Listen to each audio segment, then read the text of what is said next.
Yo. Yeah, we don't have any fancy intros or anything like that. We just use the generic one to game with StreamYard. Love it. Yeah, you can elevator music. Preempting that already because of what happened last week. Yeah, because Jay was like, "Wait, what the freak, man?" He's like, "What's going on here?" Yeah.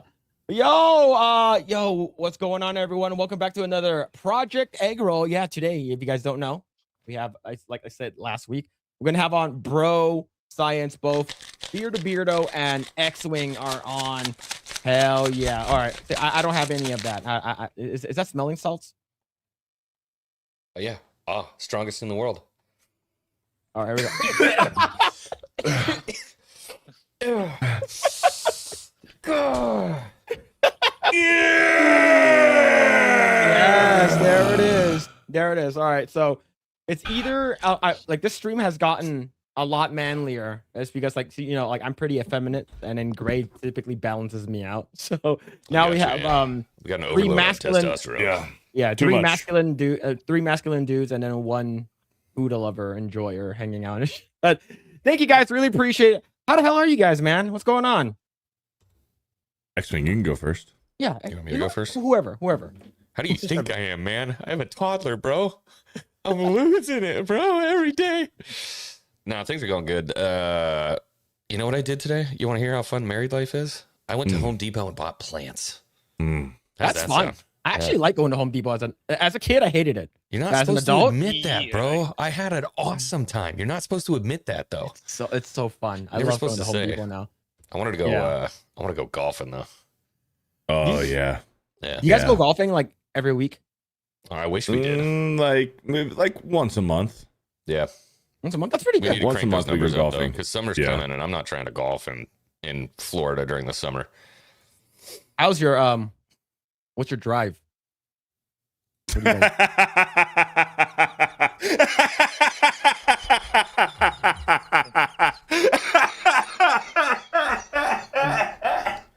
What do you What's your drive?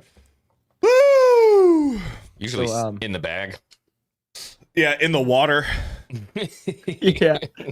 So the thing is that like I don't golf, but my younger brother. He's a coach, right? He's a professional PGA golf coach. Dude, I need to link up with him. Yeah, can I get that phone number? Yeah. Yeah, he actually went to Florida to get certified. Yeah. Wow. Yeah. This is the Mecca down here, man. This is the capital. So I have a younger brother. His name is Raymond. He teaches in somewhere in LA with all the other Asian people, and like he most of his students, like because he teaches kids, so most of his students are like, especially a lot of the females, like they win tournaments, they qualify, like they will go on to like LPGA and stuff like that. So he's actually pretty good. And then my younger brother, who's like 9 years younger than me, he's like helping him teach because they're both really, really good. And like what happened to you? They would teach you. For me, I tried. I played with them, but like I just never I never got into it because I wanted to go into art like a pussy. So yeah, whenever I would like go golfing with them, like they would tell me like how to swing and stuff like that. You got to aim with your belly button, follow through, all that kind of stuff. And like my brother actually teaches at his house too if it's raining, because he bought that machine. I forgot what it's called. It's like $25,000. Oh, in-home simulator? A simulator thing. It's an in-home simulator. So he has that. So he has it he turned the garage into like a home simulator so he can teach kids while it's raining. Because like he's like, if you're not teaching them, so a lot of like rich Asian people would pay him a lot and stuff like that. Badass. So yeah, so for me, I would love to like, if you guys are interested, like if you guys are ever coming down here in this area or something like that, I can if you guys want to like go down to the range where he usually teaches, I can hook you guys up. Always down. I for sure. I for sure, man. Yeah, I think the furthest my driver was probably like, but I haven't golfed in a long time. Like the last time I golfed, like I usually do 9 holes. I think 18 holes is way too long. For me, I think it's not far, but it's probably been more than 10 years since I've been to the range. Last time I checked was like 200 yards, which is not that far. I can crank it if I get a hold of it, but a lot of times me and it's going X-Wing, right. if we hit it straight, it's probably going Like 320, 330, somewhere around there. If we hit it straight, 280, 300. 280, 300. Okay. If we get a hold of it. If I get a hold of it, it's going 330. He's just never done that before, so we can't. I'm always fucking shanking it right into the water. And like, I have no idea like how expensive golfing is. Like just buying clubs. Like, well, yeah, especially if you're going golfing with X-Wing. Yeah. I'm like, hey man, let's go golfing. Let's find like a nice $40 course. He's like, how does this $150 course look? And I'm like, yeah, let's do it, I guess. Sure. Yeah. Like, sure, let's go. And then it's another 50 for drinks there. And then you got to buy balls. Oh, do you guys drink after? You guys like eat and drink afterwards that you're done? Oh, dude. You guys do like an 18 hole and then like you just like 18 holes and you're pounding beers the entire time. And don't forget a hot dog at the turn. And a hot dog at the turn. Yeah. All right. I usually bail after that. But yeah. Who usually wins? I don't pound beers when I'm golfing. Who usually win? I have a couple. It's always me. Well, I'm a beginner, so X-Wing usually wins because I'm a beginner. But don't let you believe that I'm good. That's but the no, difference. It's fun. I'm though. horrible. Fun. He's starting out. So I've gone golfing 5 times.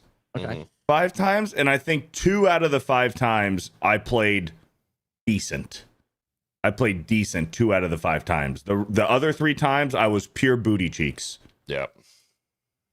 Yeah. So all right, but it's all fun, right, cool. man. I have a blast. Yeah. Like for me, I remember I was doing like background work, and like they needed like an Asian like they're looking for Asians with golf clubs, and I was like, all right, so like I do that. So I went to my dad, my stepdad, and he was like, hey, do you have a set of clubs you don't use? He's like, I have an old Callaway old stuff. Like, are you gonna golf with it? It's like, are we just gonna be at the range? And he's like, all right, cool. So here's some old Callaway stuff. Here you go. So nice. Yeah, like it's like buying like a driver with like the get your stuff reshafted and stuff like that. It's like it's super fucking expensive. Yeah. And like I like it's crazy. Like they spend like thousands of dollars on just a putter. I'm like, what the fuck, man? 100%, dude. Yeah, you pay $1,000 for a driver, and guess what? You still got 13 more clubs to buy. Yep. I got lucky. I got the hookup. The barbers in the chat. He's in mine and X-Wing's chat and Geeks and Gamers chat. He runs a pro shop up in Oregon. Oh, nice. And he's just like, hey, Beardo, here you go.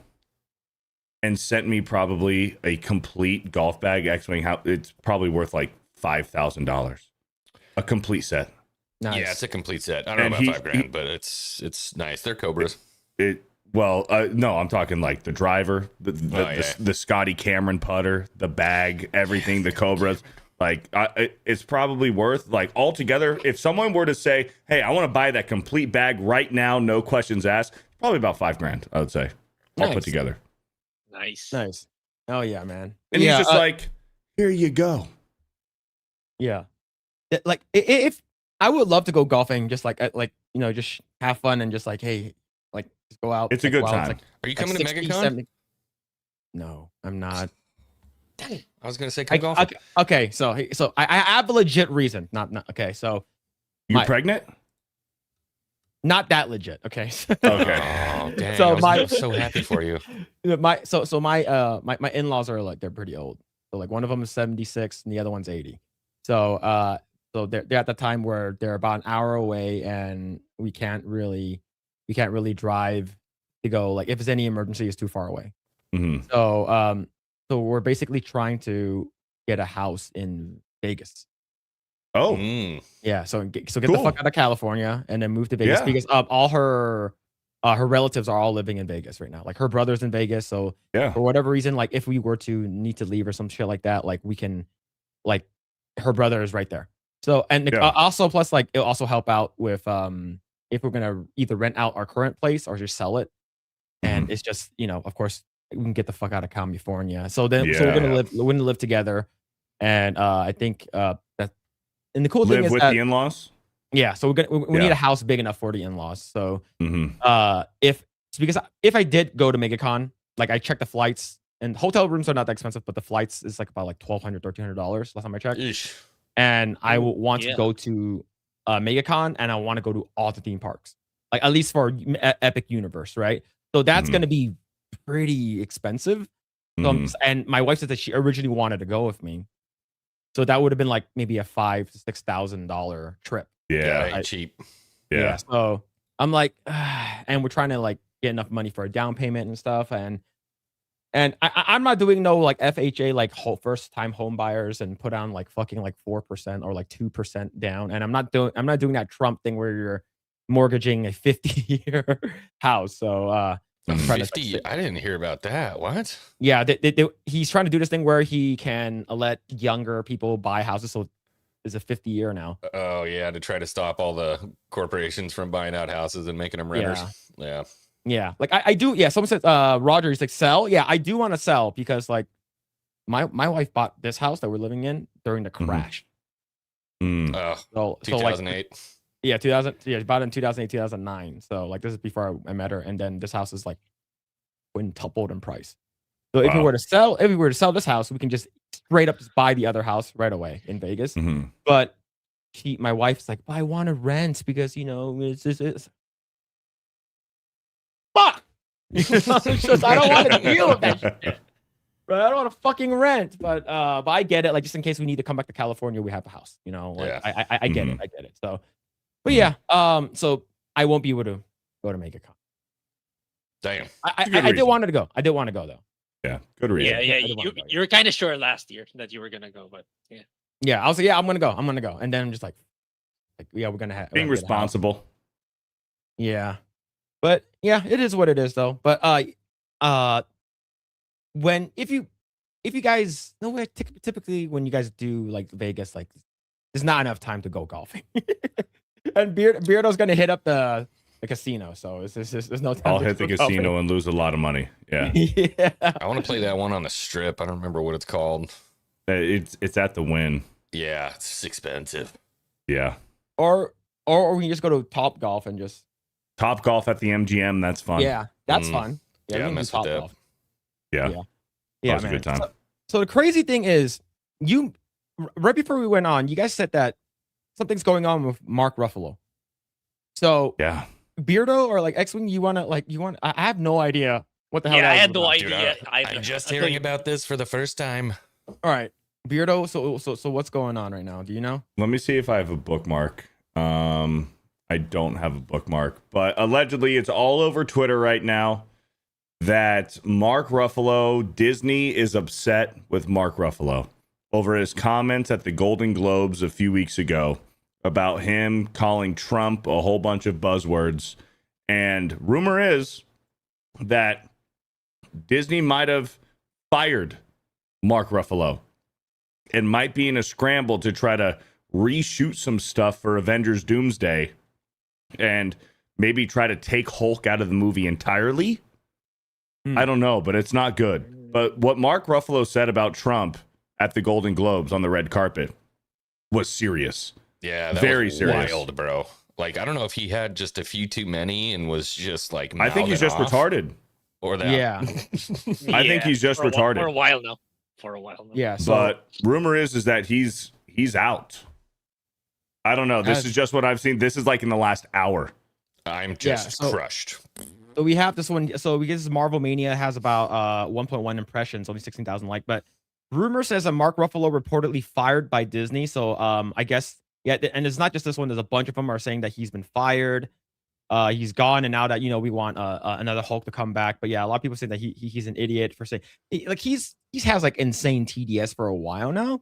Oh yeah. And it's the thing is like calling someone like a pedophile, calling someone like that is like that's like something you can sue for that shit. And right, 100%. And a very good example was what happened to Asmongold. I think this week or last week. There's someone posted a picture of him with Kaisi, which is like this Chinese girl. She's like 25 or something like that, right? She's a Twitch streamer, big ass titties, comes here, and then they're dating. And people are like, wow, how can this person be dating Asmongold and stuff like that? And someone responded and said, oh, clearly Asmongold is a pedophile dating a 17-year-old, right? So she's 25. Yep. She's Asian, so she looks a lot younger than she. Anyways, so he was like, hey, I'm considering suing people. I'm considering suing this person. So he actually started. There's a lawsuit going on now. There's a lawsuit going on. Legal Mindset, Andrew Esquire, he talked about it, and calling someone a pedophile online is considered like it's you can sue someone for that shit because that's actually like a crime.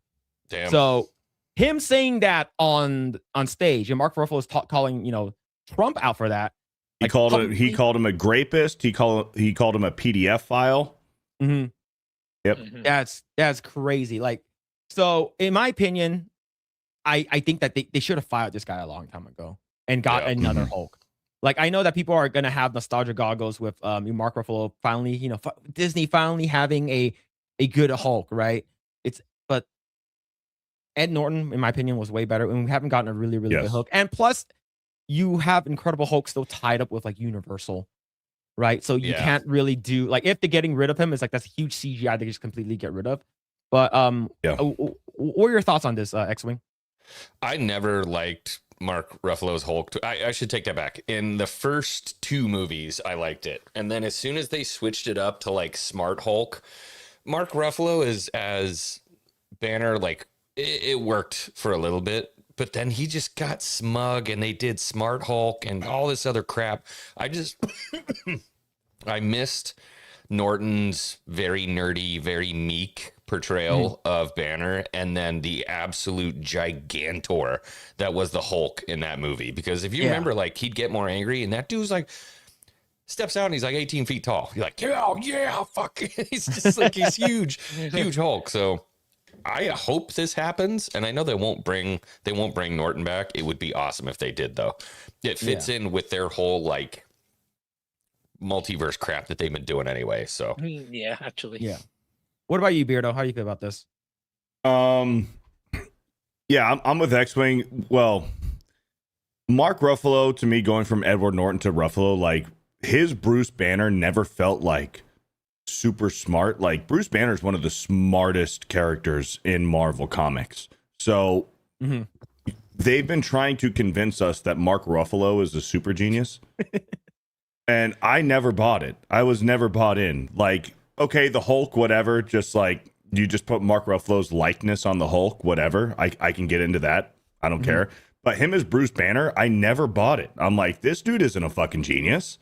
But with Edward Norton, with his Incredible Hulk movie, I'm like, yeah, dude, this is fucking Bruce Banner, and this is the Hulk. And like X-Wing said, his Hulk design was badass. I loved it. Where they go from here, if this is true and legit, I don't know how they handle it. Do they just give Edward Norton a blank check and say, hey, we're desperate here. Do you want to do this? And all you really need to do is just, CGI, put them in, maybe with the help of some AI, I don't know, to try to speed things up, because we're on the deadline here. The movie comes out in December. So and we're supposed to have what's it called, a brand new day, whatever. That's right. Yeah, Hulk's supposed to be in that too. And Mark Ruffalo is going to be in the Spider-Man movie. Yeah. So this is not good. That's a lot.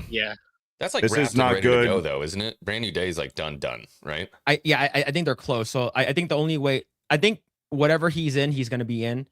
But we did see, like, I forgot what was that shitty ass movie with the zombies on Netflix. I forgot. Was it a Zack Snyder movie? Is the one there in Vegas? Army of the Dead. Yeah, I think Army of the Dead. Yeah, they swapped out one because one person was controversial, and they swapped it out for like a trans woman thing, right? And no one really knew that they did it until after the movie came out. So I wonder if they're gonna do that with Spider-Man, but I don't think they are. It might cost too much I think money. that's too close. They would have to reshoot and delay the movie. Yeah. And I think you're right. I don't think they can. It's just so much money. It's so much money that they would have to invest into not just one in Doomsday, but 2 movies with Brand New Day. So Mark Ruffalo really fucked Disney and fucked himself, but especially fucked Disney because it's going to be tough. They could do it for Doomsday with the whole multiverse stuff and keep Ruffalo in it and just say, whatever, fuck it. Yeah. Fuck it. But if they're worried about Doomsday, their home run grand slam would be call up Edward Norton and say, hey, we're gonna Yeah, like yeah. what will it take? 100 mil? Okay, let's fucking do this. Like, I don't know what they do. Yeah. Or you just take Hulk out of the movie entirely, which I have a feeling he's going to play a pretty big part. Yeah, I agree. What about you, Grae? How do you feel about this? Yeah, I kind of agree with everyone. It's like, it's been a long time coming. Actually makes me think, like, what if, like, the elections turned out differently? Would Disney actually fire the guy? Or I get the feeling they would still keep him around and praise him for saying stuff like that. But anyway, yeah, I agree. It's like, I didn't know, or maybe I forgot that he was going to be in this new Spider-Man movie. But yeah, that was going to get delayed for sure if Hulk is such a crucial character in that film. I'm not sure. I don't know. But in terms of like Doomsday, I think Disney dodged the bullet for not releasing his trailer yet. I get the feeling that he was supposed to get one too.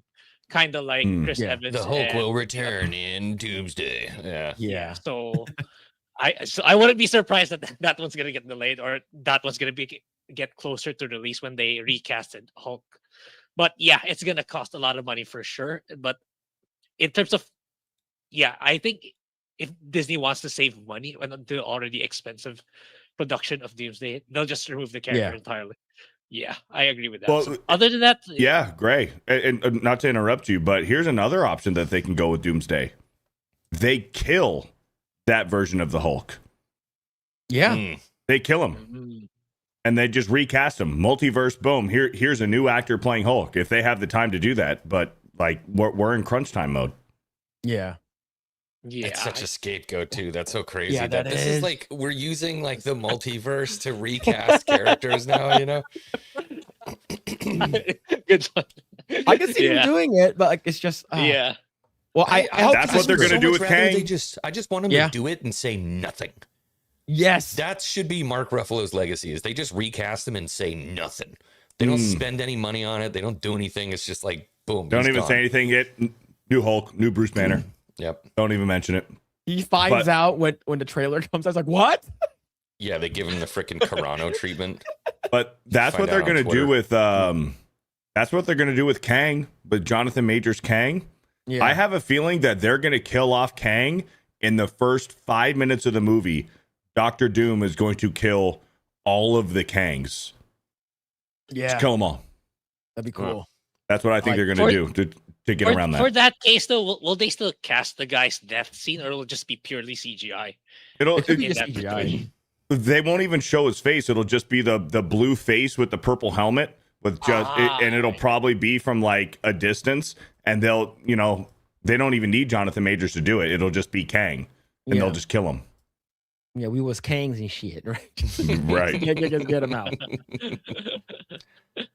But yeah, I hope it happens. The thing is that I never really hated Mark Ruffalo until he started saying a bunch of bullshit. Yeah, I don't like the usual. Yeah, it's just like the first time I saw him was like 13 going on 30, and I'm like, all right, this guy's all right. And then when he was the Hulk, I'm like, all right, cool. And then they nerfed him, and then he starts saying crazy ass shit, and I'm just like, all right, you know what? Like if he probably should have not said anything. It probably would have been better if he just didn't say anything at all. Dude, his character in 13 going on 30 was a better Bruce Banner than the Bruce Banner we get in the Marvel Cinematic Universe. Yes. Oh, we have Jay. What's going on, Jay? What up, Jay? Spider-Man dies fighting the X-Men.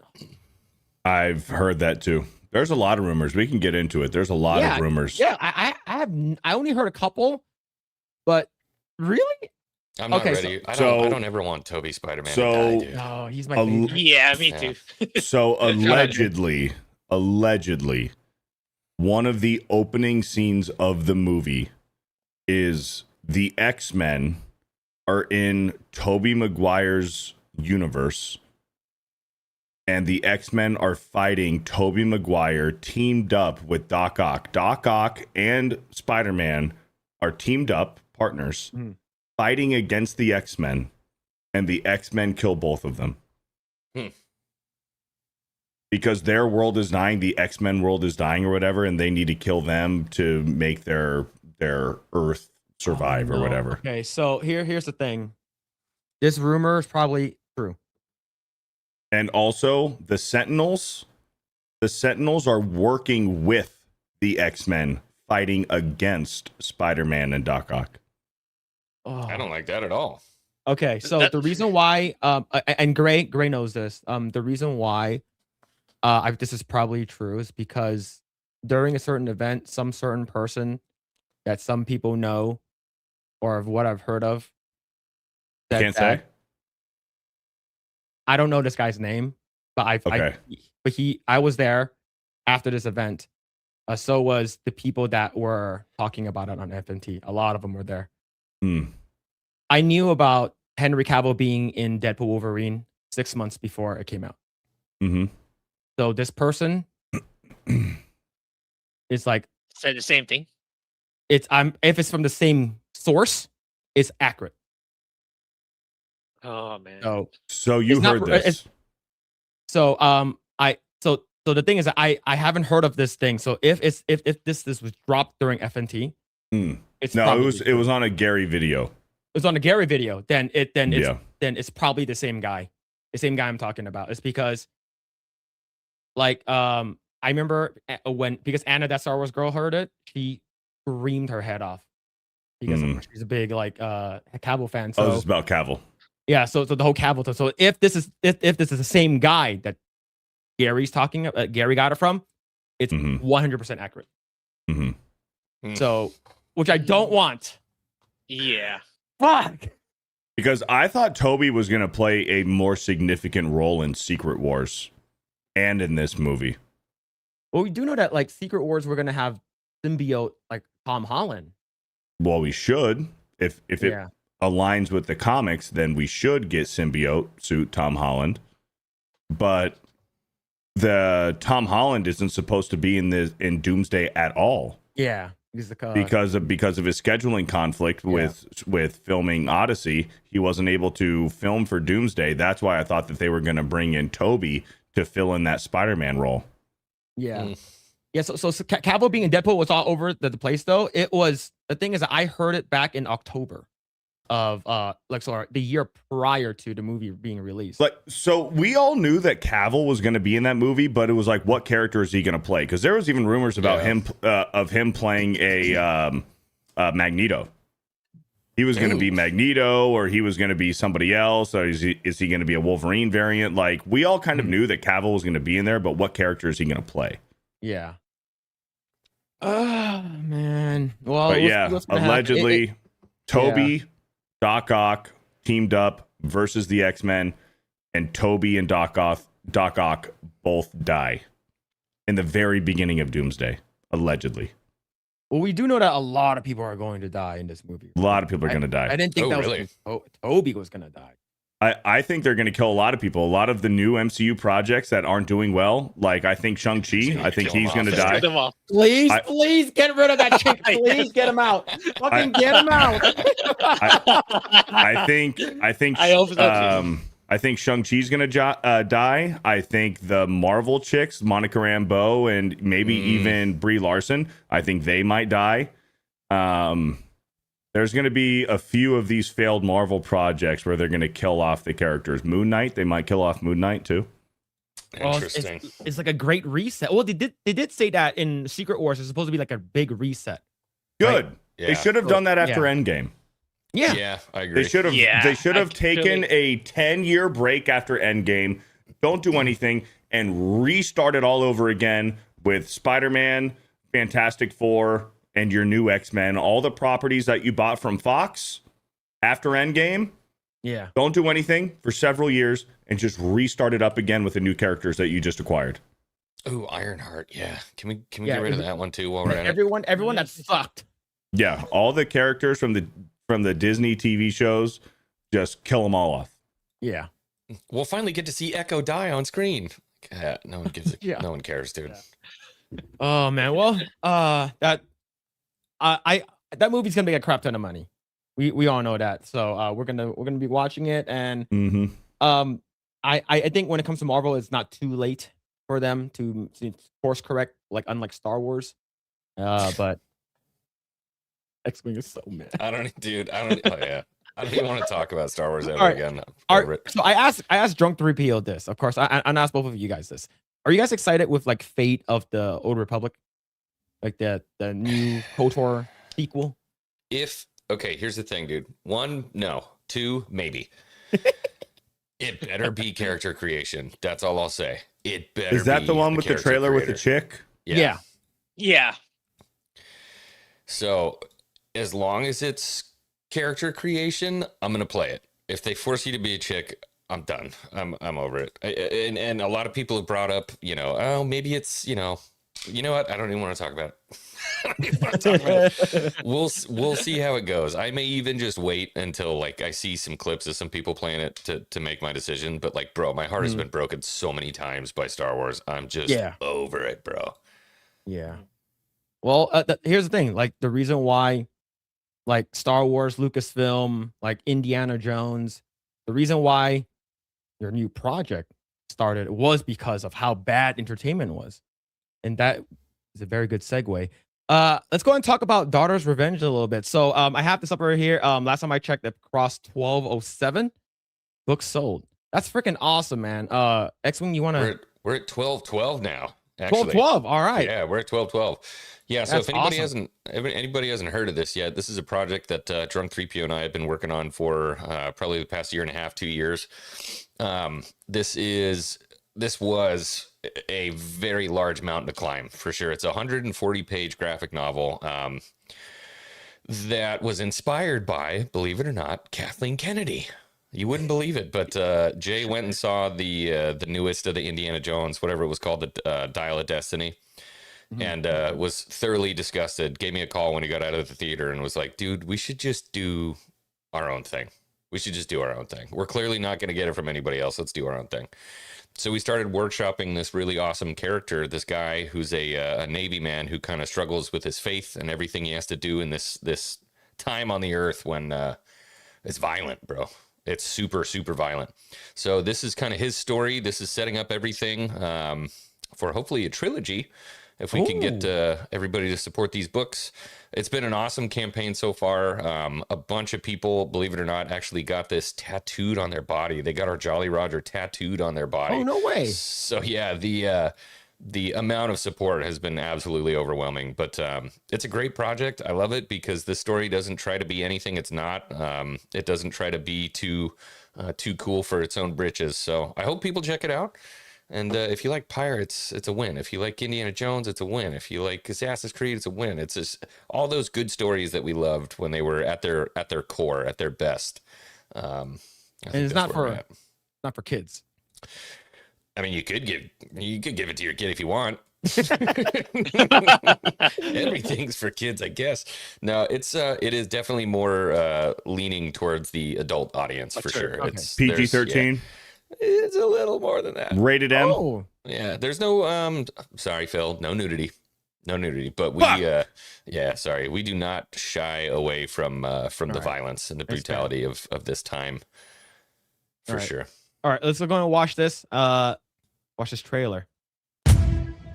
There have been 1,000 terrors of the sea, Sounds familiar, that guy. born of myth and Yeah, it's legend. me.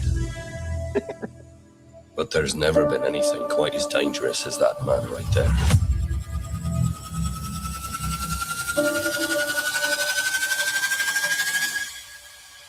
Jonathan Reed.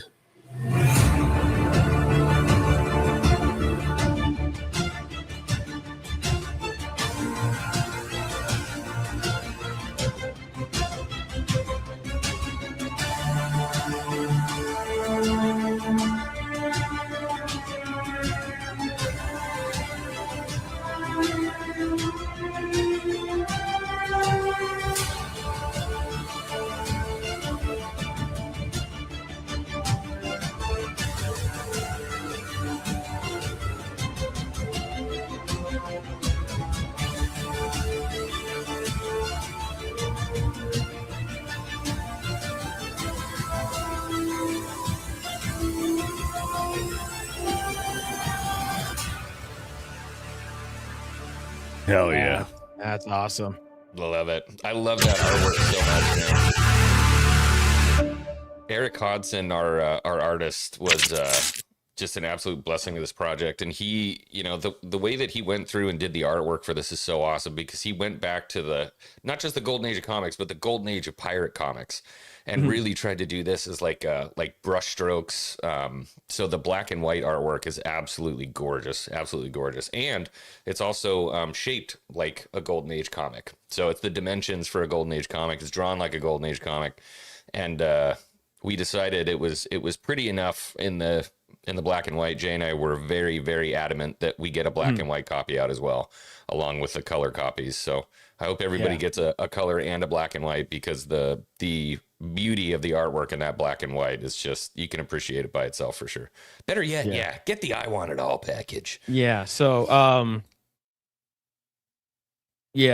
I ended up getting the I Want It All package just because. Let's go. What's it called again? I said last week that I would do it, and the chat was like, hey, I was like, I was gonna get the original one, and then chat was like, here's a bunch of money, go get the I Want It All. Let's go. So so this is awesome. I ended up getting it, so I'm looking forward to it. So I'm getting Jolly Roger, gonna hang it back there. It'll be pretty cool. Somewhere in the room or something like that. But yeah, so I got everything, and it's really, really cool. I do like the black and white book. It's really cool. Yeah. So chat, go ahead and pick up your copy of Daughter's Revenge if you guys can get the I Want It All package.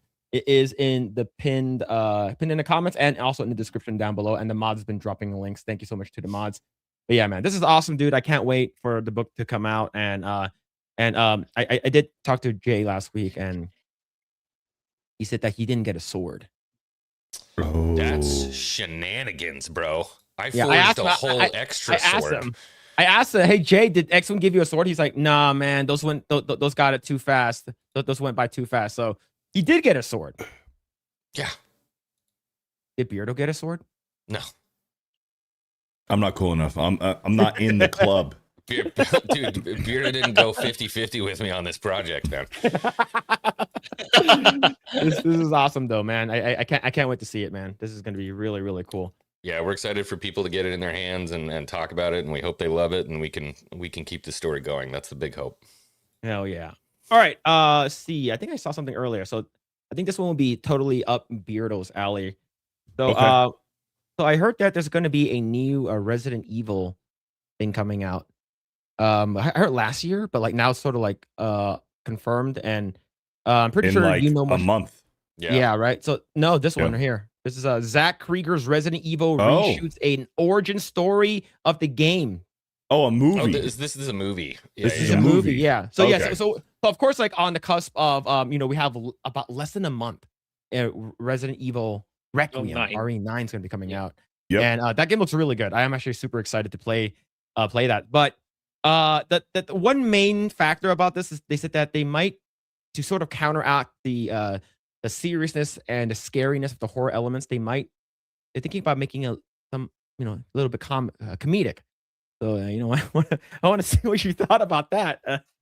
Like, so Comedic? in the Resident Evil games, there's always been corny comedic moments, kind of like dry slapstick humor, especially in the first one. That's like, you were almost a Jill sandwich. I'm the master of unlocking. Just like silly fucking catchphrases that like are comedic. Like you can have that kind of dry humor where it's like the characters are being serious, but the audience is going to take it as comedic, like your airplanes or Naked Gun or whatever, like that. Like Resident Evil has comedic moments, but it's meant to be taken seriously. This is survival horror. Like, it's a pretty serious franchise that has its moments of being, campy and corny sometimes. They're curious. hero one-liners, though. It's like a hero Yes. one-liner. Yeah. Yes. Yeah. Hero one-liners that the audience is going to laugh at, but the hero is taking himself seriously. So that's about as far as the comedy should go. Is this gonna be live action or is this gonna be CGI? I believe it's going to be live action. So, so Yeah, her name is this is Zach Krieger. Is making his way to Raccoon City for his feature film, which stars Callie Reyes. Cautions not to expect a direct adaptation for the source material. In its wake of success, That's a red flag. That's Sorry, a huge sorry, red Phil. flag. That is a huge red flag. Yeah, But star Callie Source material. Rees cautions not to expect direct adaptation to the source material. You know what that means? Don't even make it. Yeah. Stop Wait, do you right wanna now. do you want to see Callie Reese? Yeah, I did a search too. Is I it did a search. is it trans? No, but just look at. I pulled a picture of her up. Yeah. God, fuck. Oh Who's she gonna play? Mr. X? Nemesis? If she's not playing Mr. X of the Nemesis, what are we doing? She's gonna be Jill. Jill is one of the most beautiful women in Resident Evil. Like, so she's gonna star in it. Yeah, I don't know, but yeah, Callie Reese, but star Callie Reese. Yeah, Who's she gonna play? like the only do they person have a I can see cast her list playing out for is this? like Sheva.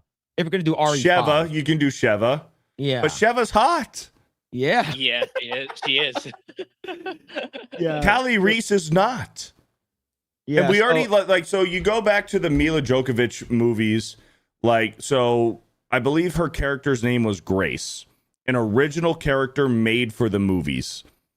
Mila Djokovic character Grace was never in any of the video games. She was made solely for the movies, but it was fine. It worked back then. The movies are campy and corny, and you know the you can pick and choose which ones are kind of good, but they, you know, it wasn't Resident Evil. And then you had the Netflix show a few years ago where they made Albert Wesker Black, which by the way, fantastic actor. What's his name? He's passed away now. Oh, I think you know what you're talking about. Yeah. He's passed away now. He was in the John Wick movies. The black gentleman who was in the John Wick movies played Albert Wesker, and he's passed away now. Somebody in the chat's gonna get it before I get it. Yeah. But anyways, like that Netflix show was an abomination. It was terrible. Yeah. And now they're going to again for the third time say, "Oh well, we're gonna make a Resident Evil movie." But it's not going to be faithful to the source material, then why are we doing this? Lance Riddick. Thank you, Nice Saber. Lance Riddick. Yeah, why are we doing it? Don't even do it. Yeah, so now in an interview with Screen Rant, Ash Crossan for the upcoming sci-fi action movie Mercy, Reyes offered some insight on Krieger's approach to his Resident Evil adaptation, praising the reboot as being a continuation of great filmmaking that he's displayed for prior projects. The star went on to tease that the film will be his vision of the game's origin story rather than a translation. So this is a quote to say, "I will say for Resident Evil fans, especially people who are gamers, his crack at an origin story with his vision is amazing. I think you guys are going to be blown away by his imagination. His ideas are kind of comedic kind of journey through the crazy wild time in the Resident Evil story. I think you're going to be pleasantly surprised." So in my opinion, I think it's like, if it's like you said, like if it's a campy, corny one-liners, you know, it's like, or the way they say it, it's sort of funny, you know, an RE2 original. It's like, that guy's a maniac. Why'd he bite me? You know, oh, sorry, darling. You know, like it's like weird, like, yes. But if you're talking about like a horror movie that's like most of the time serious, like you can have some like weird, like maybe like I feel like it's gonna be too cringy, like modern day, like Gen Z. Like they're trying to get into like TDS. Yeah. Yeah, they overdo and it. my huge complaint with this is like they're not caring about the actual like fan base. It's because like, okay, we're gonna try to cater to the fan base of the past of the games, but we're also trying to cater to the new potential fans. And I think that's where they're gonna fail. But that's not going to get the new potential fans to say, "Oh, I like this movie. I'm going to go try to play the games." And then when they play the games, are like, "This is nothing like the movie that I just watched. This is totally different." And then you're going to have these fucking normie retards who are going to play the games and they're going to shit on the games. If they wound up liking the movie and they go to play the games, then they'll shit on the games because they weren't like the movie, which is wrong. That's backwards, because the games, I mean, they're getting their ninth game. They're getting their ninth game in the series, but how many spin-off Resident Evil games have we had? We've had Zero, we've had Revelations, we've had all the remakes and stuff. And Code Veronica, Code Veronica, exactly. So if you're gonna do Resident Evil, do you guys remember the Will Smith movie I Am Legend? Oh yeah. Yeah. Imagine I enjoyed it. Imagine a Resident Evil movie that feels like I Am Legend. That's how they should make it. Yeah. That's how I they know- should make it. I know a lot of people said that like, oh, it wasn't like the books completely deviated and stuff like that. But for me, for what it was, I think if you have no reference material, I think I Am Legend was a pretty solid movie. The movie's good. Yeah. I Am Legend's good. Make a I Am Legend that's how it should feel. The characters are taking themselves seriously. There's moments where Will Smith is funny while he's being serious as the character, but moments are funny, like when he's talking to the mannequins. The audience is laughing when he's having this moment talking to the mannequins, but Will Smith is being serious when he's doing that. Yeah. That's how it should feel in the world of Resident Evil in a movie or TV show. Yeah, I agree. What about you, X-Wing? How do you feel about this? I know that you started playing the Resident Evil games and stuff like that. So, Yeah, what are so your thoughts on this? I've dipped my toes in for sure. Been spending some time in Resident Evil. I'm enjoying it a lot. I think it's a great franchise. Yeah. Having said that, I have a clarification question really quick. Do we have a defined origin story before RE1? Or is it all happen in RE1? Because I haven't played RE1 yet. Well, So, there's RE0 that takes place, what, a few weeks before RE1? Yeah, like how to like. So that's the develop most the origin virus we and have. stuff. It's just the T-Virus, Umbrella, Underground, Evil, Pharmaceutical Corporation, messing around with viruses, trying to create the ultimate weapon, and shit goes bad. Yeah. Okay. So if that's the case, and this is an origin story, and that's the story that they're trying to tell, I mean, it wouldn't feel like the games to begin with, right? If it's the origin story, if it's the outbreak, is he going to You be would making still World need- War Z? You would still need some. Sorry to interrupt. Like you still No, go you for need it. like some of the like characters that sort of like came like Wesker. You're gonna need him to be in it, right? You would need to- Wesker. Yeah. You would need Birkin. You would need Birkin, William Birkin and Annette Birkin. You would need them. Rebecca Chambers. You would need Rebecca Chambers because she's an RE0, so you would need her. Mhm. And I would think you'd probably need the whole Stars group. You would need Jill. You need Chris. You need Barry Burton. You would need the whole Stars team. If you're going to do an origin story. So I guess if here's my opinion. If we're going to make a Resident Evil movie and we're going to spend all the time making it, I would much rather have like an RE2, RE4 type Oh, story. absolutely. 100%. Actually, RE4. I would probably rather have like an RE4 type story where you've got this mystery, you've got, these insane people that are trying to kill you, and they've got to figure out how to take down the But cult. You've got to do like a proper introduction, and they tried that with the Netflix series, and they tried doing their own thing in Hollywood. So if they're going to you're not gonna be faithful to the source materials because they already said we're not gonna be doing that. We're gonna make our own. And Hollywood has always had this thing where they think they can do better. Yeah, exactly. Right. Yeah. Like You have all hubris these better. fucking woke retards who don't know anything. They've been failing upwards, and they take a source material. We've seen it happen with all of our beloved franchises where they take the source material and they say, you know what? I'm going to make this gay. I'm going to put my name and stamp of approval on it. And I am going to be remembered by this, by changing the source material, but I'm going to put my own gay twist on it. Yeah. How do you feel about this, Grae? Yeah, yeah, I'm thinking about getting into Resident Evil 9, but not sure yet because another game's coming out too. But yeah, based on what we've read, it's like I'm not really. It doesn't feel right either that they're not using the source material. Like, I think it would have made sense with Resident Evil 4 because there's a lot of comical moments in 4, right? Especially the original. I'm not sure with the remake, but there's a lot of humorous comical moments where Leon doesn't take himself seriously in the original Resident Evil 4. So I think that's where it makes most sense. But given where it's headed with, a new character, a new story. So yeah, like Beardo said, why even bother? Why even bother using the Resident Evil IP or name if you're not even going to use the source material and call it Resident Evil?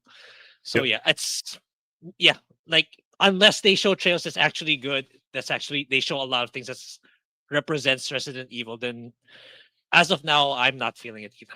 So yeah. The dream would be do the first Resident Evil movie and have Resident Evil 0 and 1 happen in the same movie at the same time.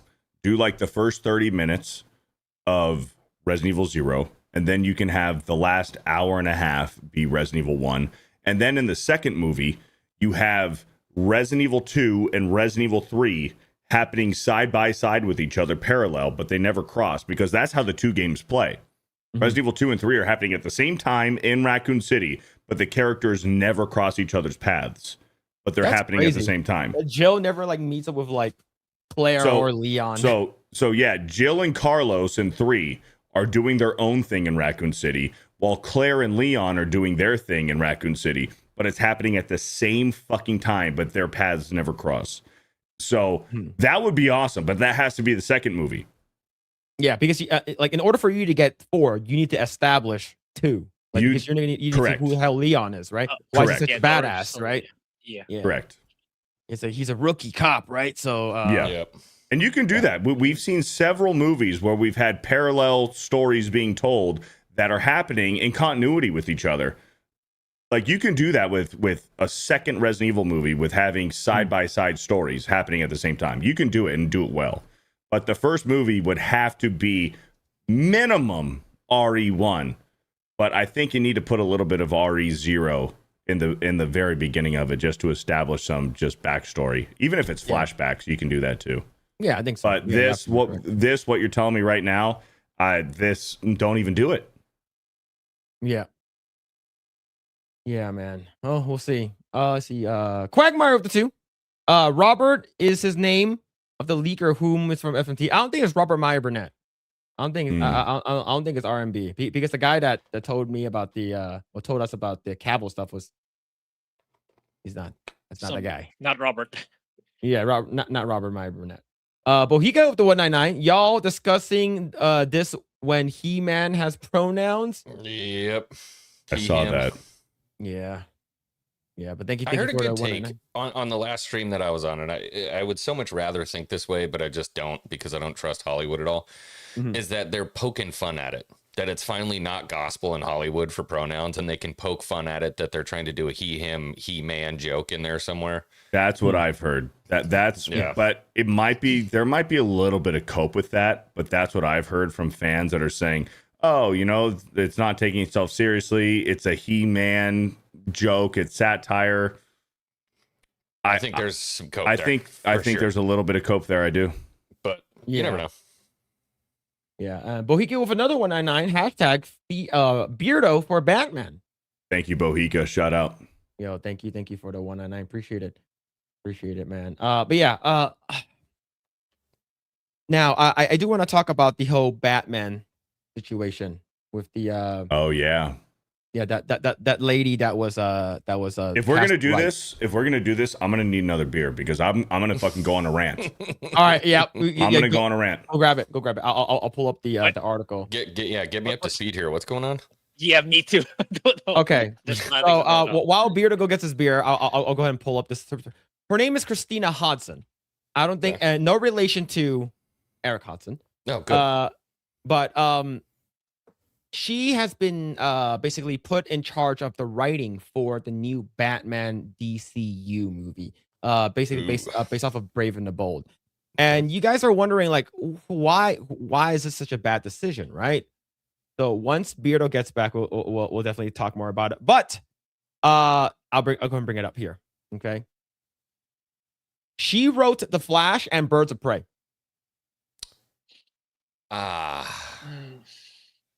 So it's not a great track record. No.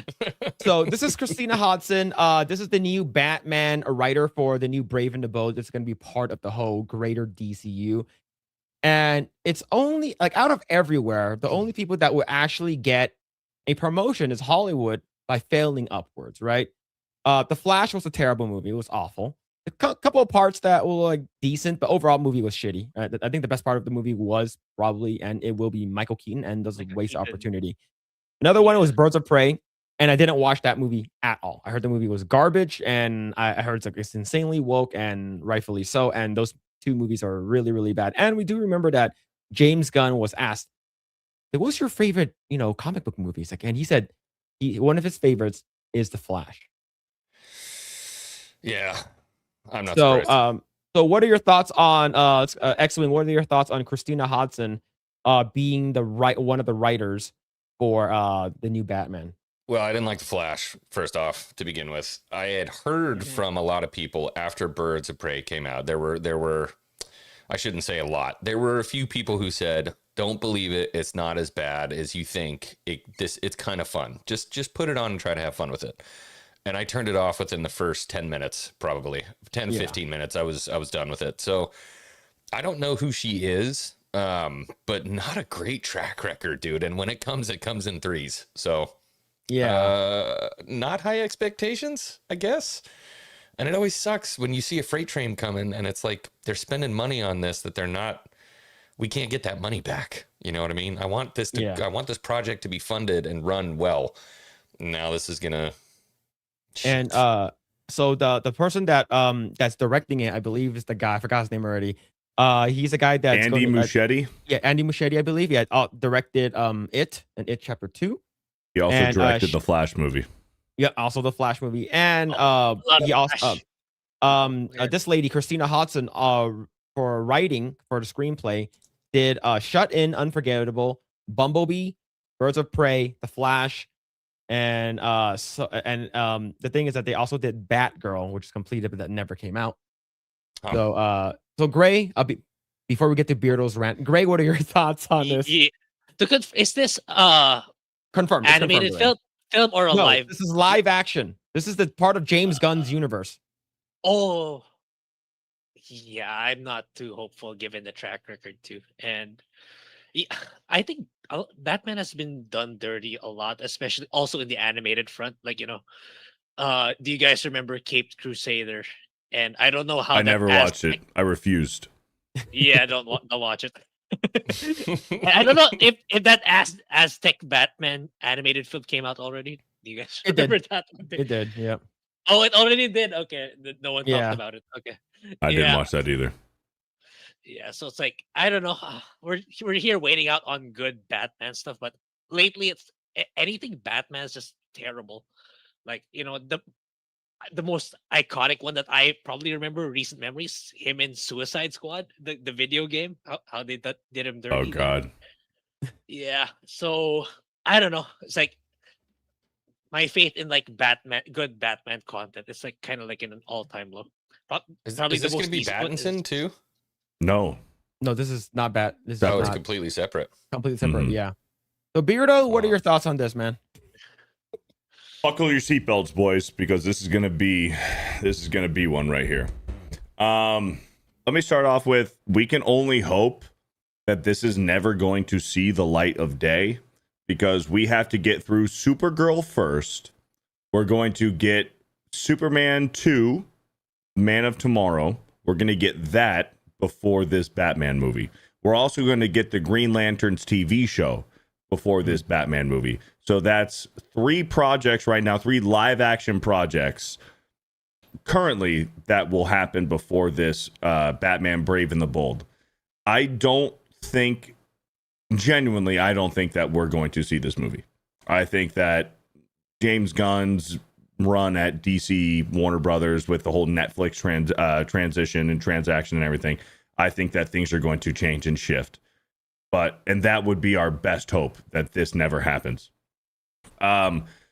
The biggest problem, before we even get into the director and the writer, is James Gunn saying that we're going to go straight to Batman Brave and the Bold, which is Damian Wayne Robin. Why are we going to Damian Wayne Robin? Well, because that's James Gunn's favorite Robin. There's no good reason. Only just because, I'm James Gunn and Damian Wayne is my favorite version of Robin. So that's what we're going to do. So we are just going to completely skip and bypass Dick Grayson, Robin, Dick Grayson becoming Nightwing, Jason Todd, Robin, Death in the Family, Jason Todd becoming Red Hood. We're going to skip over Tim Drake. We're going to skip over Tim Drake becoming Red Robin. We're going to skip over The Killing Joke with Barbara Gordon, Batgirl, becoming Oracle and being shot by the Joker and paralyzed. We're going to skip over all of this glorious storytelling that could be told over the next 10 to 15 years. James Gunn, how long do you want to be here at DC? Do you want to be here 15, 20 years like Kevin Feige is at Disney and Marvel? Then you should probably start with the fucking beginning. Don't jump to the end, because you can tell all of this glorious storytelling. You can do the Nightfall Protocol, Death in the Family, The Killing Joke, and have decades of success by telling these stories. And eventually, James Gunn, you will get to Damian Wayne. But you're starting off your tenure with DC by skipping all of those stories and going straight to Damian Wayne. And that's what they're going to do. So now you have only a few options. You're already going to have Nightwing, Red Hood, and Red Robin already established in this universe, and you're just going to skip over all that storytelling, and then they just exist. Or your second option, they never existed at all, and Damian Wayne is the first Robin. I think that's what they're gonna do. Yeah. That's wild. All of it is nonsense. All of it is fucking retarded by just starting with Brave and the Bold and Damian Wayne. Now to get to the director and the writer. This is classic Hollywood failing upwards. Andy Muschietti, whatever, he did It, Welcome to Derry. People enjoyed that show. I didn't watch it, so I can't speak for it myself. He did the Flash movie. He already handled Batman, Ben Affleck's Batman. That was terrible. The CGI was awful. The storytelling was awful. Ben Affleck's Bruce Wayne in that movie, pretty good, but I'm pretty sure that Ben Affleck wrote most of his lines and wrote those scenes for his Bruce Wayne interactions with Barry Allen in that movie. And the bitch did Birds of Prey, and what was the other one she did? The Flash? Yeah, The Flash, yeah. Mm-hmm. Two of the worst received DC movies of all time. And now you're going to give her Batman? The most famous and popular DC character, maybe the number one famous comic book character in the world. Yep. You're going to give her Batman. None of this makes sense. This is Hollywood failing upward. This is disgusting. I want to throw up in my fucking mouth and swallow it and throw it back up again. This is gross. I hope this never sees the light of day, because number one, starting with Brave and the Bold with Damian Wayne doesn't make any fucking sense. And then giving these fucking retarded failures Batman disgusts me. Yep. Anyways, that's my rant. I'm caught up Good now. rant. Yeah. Nice. So what's even more wild is I need to put discretion in the beginning. Okay. So if I know we rarely have women in the chat, but I need to put this out there. Women can write. I just don't want them to be writing for Batman. That's it. Okay. I don't want Batman to be an emotionally captured person. I know that, like, but that he has a son and blah blah blah, so he needs to be more soft. No.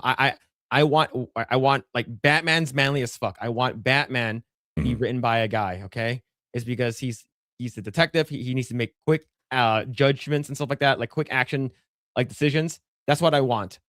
Typically, when we have a woman that's writing for an extremely masculine character, they emasculate them, and I don't want that. But that's just me.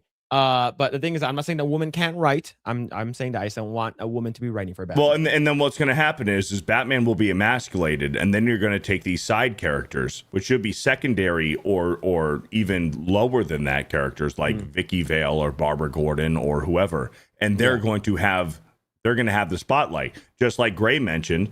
That Cape Crusader show where they took fucking cartoon lesbians and made them the main characters in the Cape Crusader show, and it wasn't Batman. That's what, like, and Ross said it in the chat. I was gonna bring it up, but I seen he just said it too. Yeah, the writers for the Penguin TV show on HBO Max, really fucking good. And the thing is, James Gunn, that motherfucker works for you. He's already hired. He's under contract. Have him fucking help write your new Batman movie. Like, why don't you get some of these guys who wrote comic books for DC, who know the character, who've already made brilliant television, who worked on the Batman movie, who did the Penguin TV show, bring them in and help establish your new Batman that you're making for your DC universe. But no, we're going to take some dumb fucking cunt who made the Birds of Prey and Flash movie, and we're going to give her Batman. It's unbelievable. Yep. And what to make matters worse, someone dug up some of course, people like digging up James Gunn tweets and stuff like that. So this one was found on Facebook when he was sort of like, up and coming, right? So Tim Burton Batman is poorly written. The soundtrack is the worst work of everyone involved, and it is absolutely one of the most boring films ever. Not only that, but the review of the Joker as the killer of Bruce Wayne's parents spits in the face of Batman's origin story. I slightly agree with that. Me too. I do slightly agree with that as well. Yeah, and his nullification of the bottomless thirst for vengeance is necessarily drives Batman. It pretends not to be campy, but is completely so. And on top of everything, the dark creature in the night can't even move his fucking neck. Give me a fucking break. It's a ridiculous, awful film. Burton's Planet of the Apes is genius in comparison. The neck argument, that's just with the times. That was 89. The technology, with the costume designs and stuff, just technology just wasn't as advanced back then with making the costumes. So another one, he says, Keaton did have a ridiculous voice. That said, I'd rather put up with the ridiculous voice than with the horrible action sequences and acting barely worthy of the Batman TV show. I have no idea how you can think that the Burton Batman has more similarities with Moore or Miller's Batman and Joker than Nolan's does. And listen, I have problems with both Nolan films. I don't think either one is a classic, and I don't even really think Batman Begins is good. But they're Batman Begins is the best Batman movie that we've ever gotten. Batman movie. The Dark Knight is a better movie. But if we're talking a pure Batman movie, Batman Begins is the best thing that we've ever got. Batman Begins is great, and I don't think it should get a lot more praise in my opinion. But I don't think either one is a classic. But and I don't really even like Batman Begins is good. He doesn't think it's good. But they're far superior than the first Batman. None of your defenses get by the fact that despite being the first cinematic dark take on Batman, so what? Stallone's Judge Dredd was the first dark take on Judge Dredd. The movie is awful, and he follows up. And Jack Nicholson as the Joker is Jack Nicholson shining with shitty clown makeup. That's Everyone involved with that travesty. This is the guy that's in charge of DC, in charge of Superman, and is currently working on the Batman. And on top of that, I just remembered James Gunn. I'm pretty sure James Gunn and the Andy Muschietti and that chick, I'm pretty sure they all agreed and they made a statement. We're going to go in a different direction with Batman because all Batman stories have been told in cinema already in live action. That's insane, bro. Look it up on Twitter. I'm sure you can do a quick search and find it fairly quickly. They said we're going to go in a more comedic, modern take on Batman because all of the stories have been told already, is what they said. James Gunn and Taika Waititi have single-handedly ruined anything comic book related. And what I said earlier completely contradicts what James Gunn said, because we have not seen Dick Grayson become Nightwing. We have not seen any Jason Todd. We have not seen Death in the Family. We have not seen the Nightfall Protocol. We have not seen the Killing Joke. We haven't seen Tim Drake. None of this. Talia al Ghul. We had Talia al Ghul in one movie. We've had Ra's al Ghul. But let's get deeper into the League of Shadows. How about let's get deeper into the Court of Owls? How about that? That's pretty fucking cool. The Court of Owls I love that story. Nightfall with Nightwing and Azrael both fighting for the heir to the cowl to be Batman. When Batman's back is broken and he's dying, you have Nightwing and Azrael both being and playing Batman to be the heir to the cowl. Let's tell that fucking story. James Gunn, you have 40 to 50 fucking years worth of movies that you can make with this Batman lore. But you're choosing to skip to Damian Wayne because you think, well, every story's been told. Go fuck yourself with the 2x4 sideways. Yeah, this is I don't understand why he thinks like this, but it's just I just feel like he's fucking nuts. Like he got like one franchise well. You know, he got like Guardians. Yeah, he did a Guardians great of the job. Galaxy. But it's not even an accurate Guardians. Yeah, it's not. Yeah, right? But I don't is, know, man. Dude, this is like, it's so funny. I know I said I hate talking about Star Wars. This is the exact same conversation Star Wars fans have been saying about the expanded universe and Dave Filoni forever. Yep.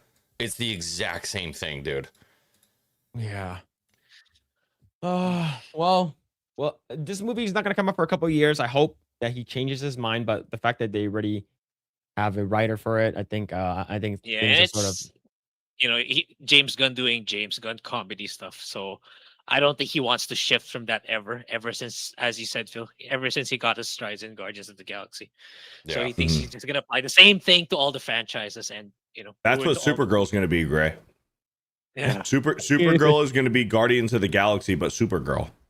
Yep. Supergirl's going to be Star-Lord. Lobo's going to be whoever, Drax, whatever. Like, it's going to be Guardians, but DC, Supergirl. That's all he knows how to do. So our only hope with Batman Brave and the Bold, is that with this Netflix transition, with WB going to Netflix, and the next 3 projects, that being Supergirl, Superman 2, and Green Lanterns, that they're just like, take a hike, buddy. We're done. We're gonna do this over again. And I'm a Zack Snyder fan. I like most of the Zack Snyder movies that he's done, but I don't even want him back. I don't want him back. Just find a new person. Put fucking me in charge, dude. I do better than fucking I do better than half of these clowns. yeah. Absolutely. Put Beardo in charge. But get somebody new in there who actually cares, who actually knows the lore, who knows what they're doing, who's read the comic books, who's played the games, who watched the animated series. Like, that's all you need to do.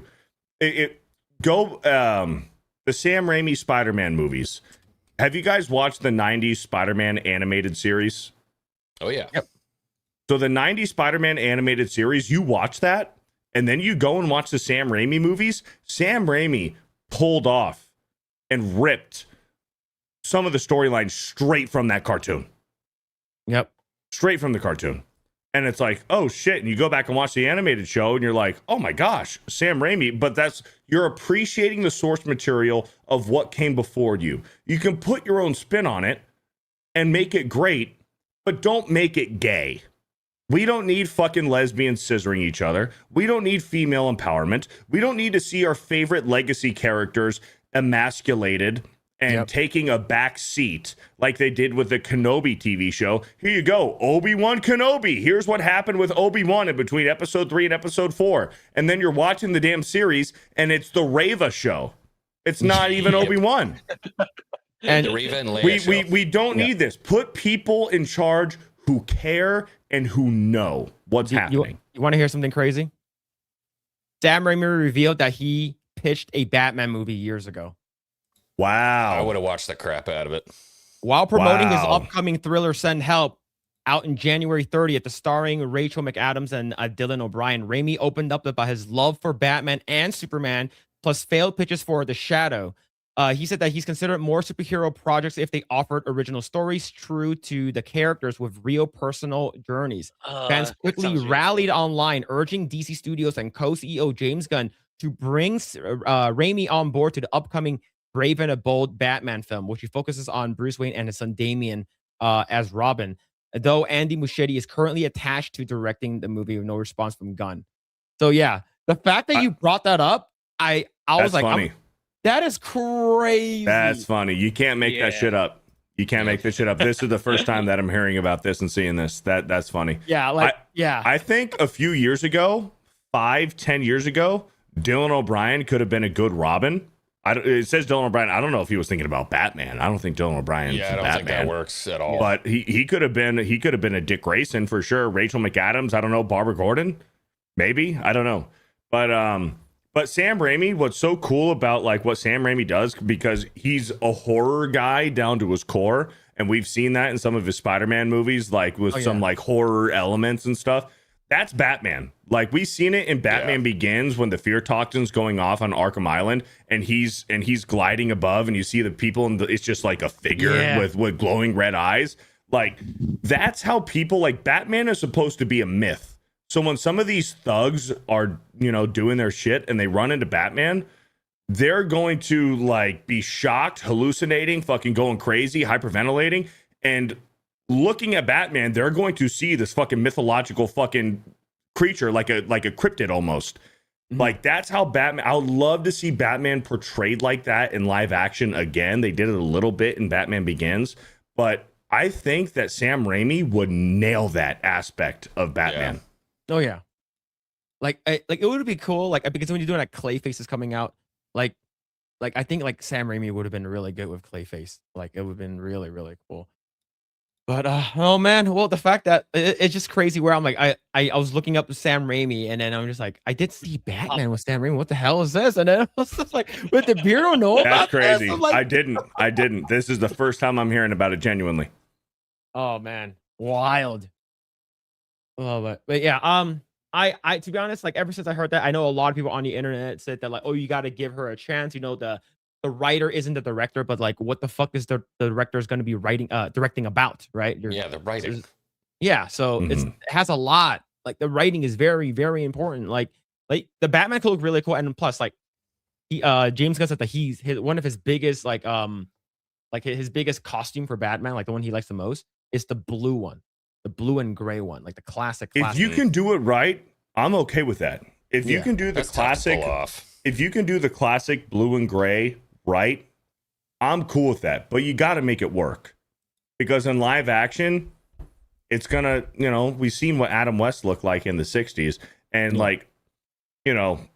there's the people, boomers, who are like Adam West. Adam West is the true Batman. Adam West, oh my gosh, his series.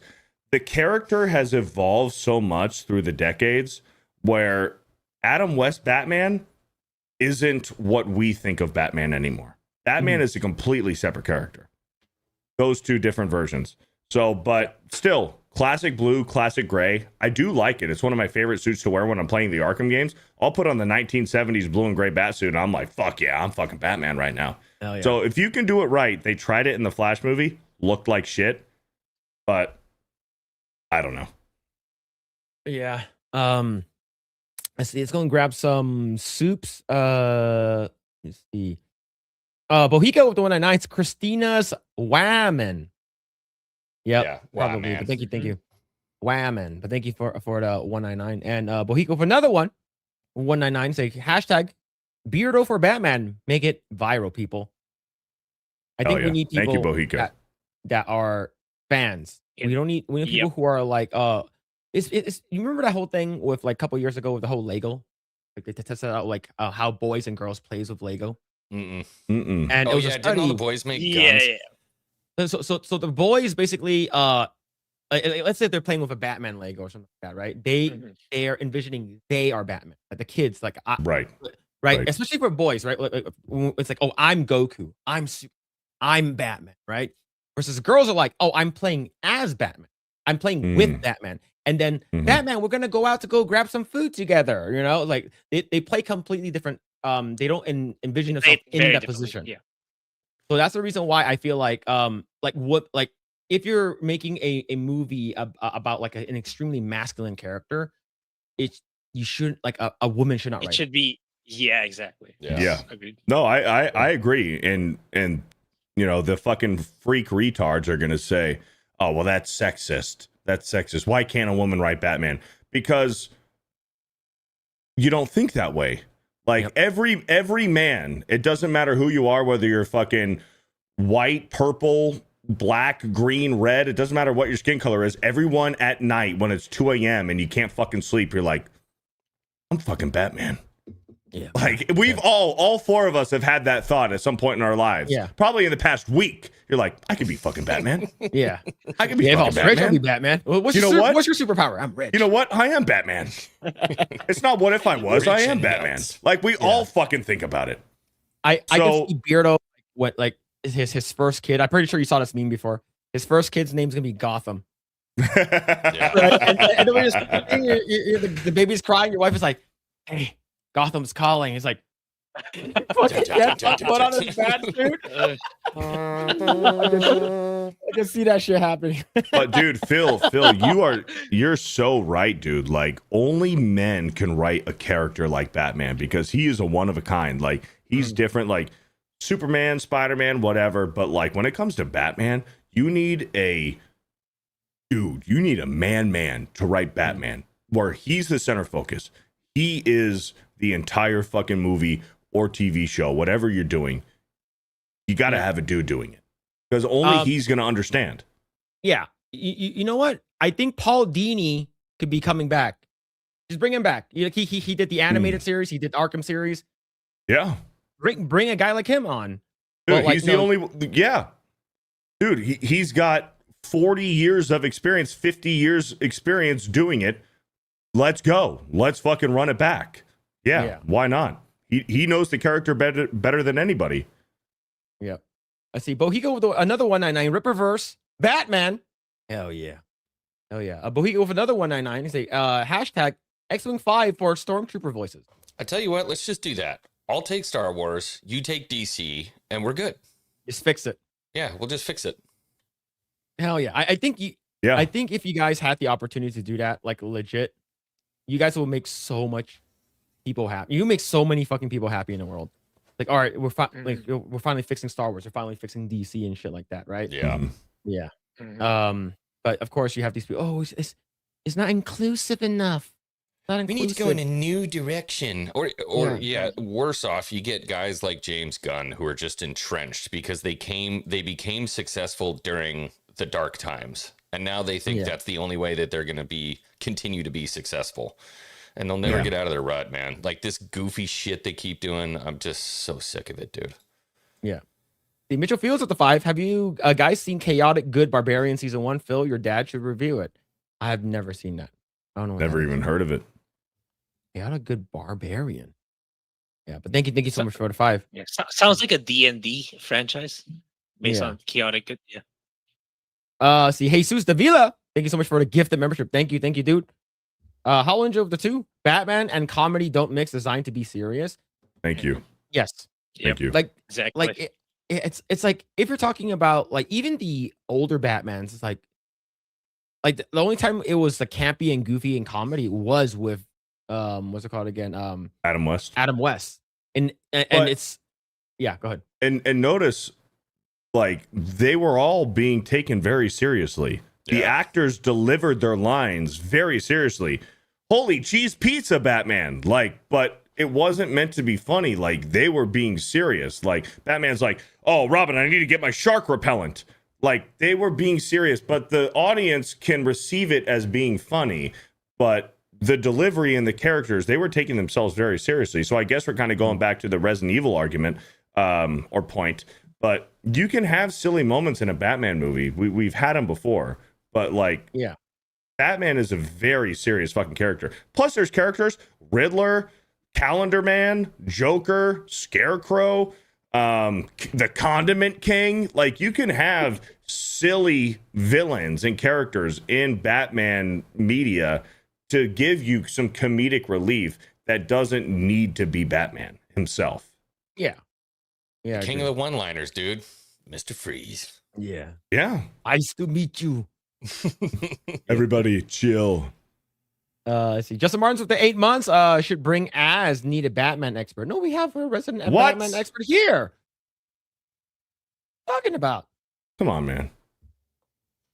And if we bring Az on, I'll probably have to catfish him and with like some anime Catfish him. You're You're gonna have to pay him $500 to come on. Yeah. Hollinger the 2. Batman Beyond is great, but Hollywood would ruin it. Oh, they will never. do Batman Beyond. 100%. Yep. It will never. do that Batman again. Beyond. Imagine a Batman Beyond in the Into the Spider-Verse animation style. Oh, it'd be Like fucking good. one for that'd be one cool. Into the Spider-Verse animation, but Batman Beyond, that would crush. Absolutely. That'd be really good. Thank you, thank you. See, Mitchell Fields with the 2. Beardo puts the black and blue suit on in real life. What the fuck? I don't have a black and blue Batman suit, but you know what I do have, Phil? Oh yeah, the cowl. Yep. You know what, chat? For a $100 super chat, blow me up. Blow me up. I'm Blow me gonna up. blow you. For a $100 super chat to Phil's channel right now, I will put on the cowl. I'll put on the cowl for a $100 super chat. How about that? Oh, Phil, shit. Phil, blow me. Phil, blow me. Yeah. Blow me, Phil. All right. Blow me Phil right now. Do it. All right. We're gonna talk about so we're gonna completely deviate from the comic book talk, and I do want to talk about. Oh this. shit! Fuck. Okay. I I know. I have my moment. I have my moment. There it is. Okay. I'll be right back. Oh, Let's go. Hey Phil, on. don't Yo, say I never. Don't say I don't know how to grift. You guys do it better than me. Yo, we got on dress 20103 with the $100. Let's go. Grift Oh, acquired. thank you. It didn't say anything. Thank you for the $100 super chat. Thank you. Andres, and it says Andres, Andres. Andres. Andres. Andres. Thank you. Appreciate it. Shout out. You crazy. Yeah. See, Spurs on his boot. Thick mustache. Walks in the door, nothing underneath the trench coat, and just lays that thing on the table. Yeah. Assless chaps. Yeah, I'll see your $100 super chat. Yeah. Yes, sir. Yeah. Yo, give me that. Show you that assless chap. I like that one. Okay. That's all I want you to bring on. Okay. No, baby. Keep the Spurs on. We going crazy tonight. Oh man. But thank you for the 100.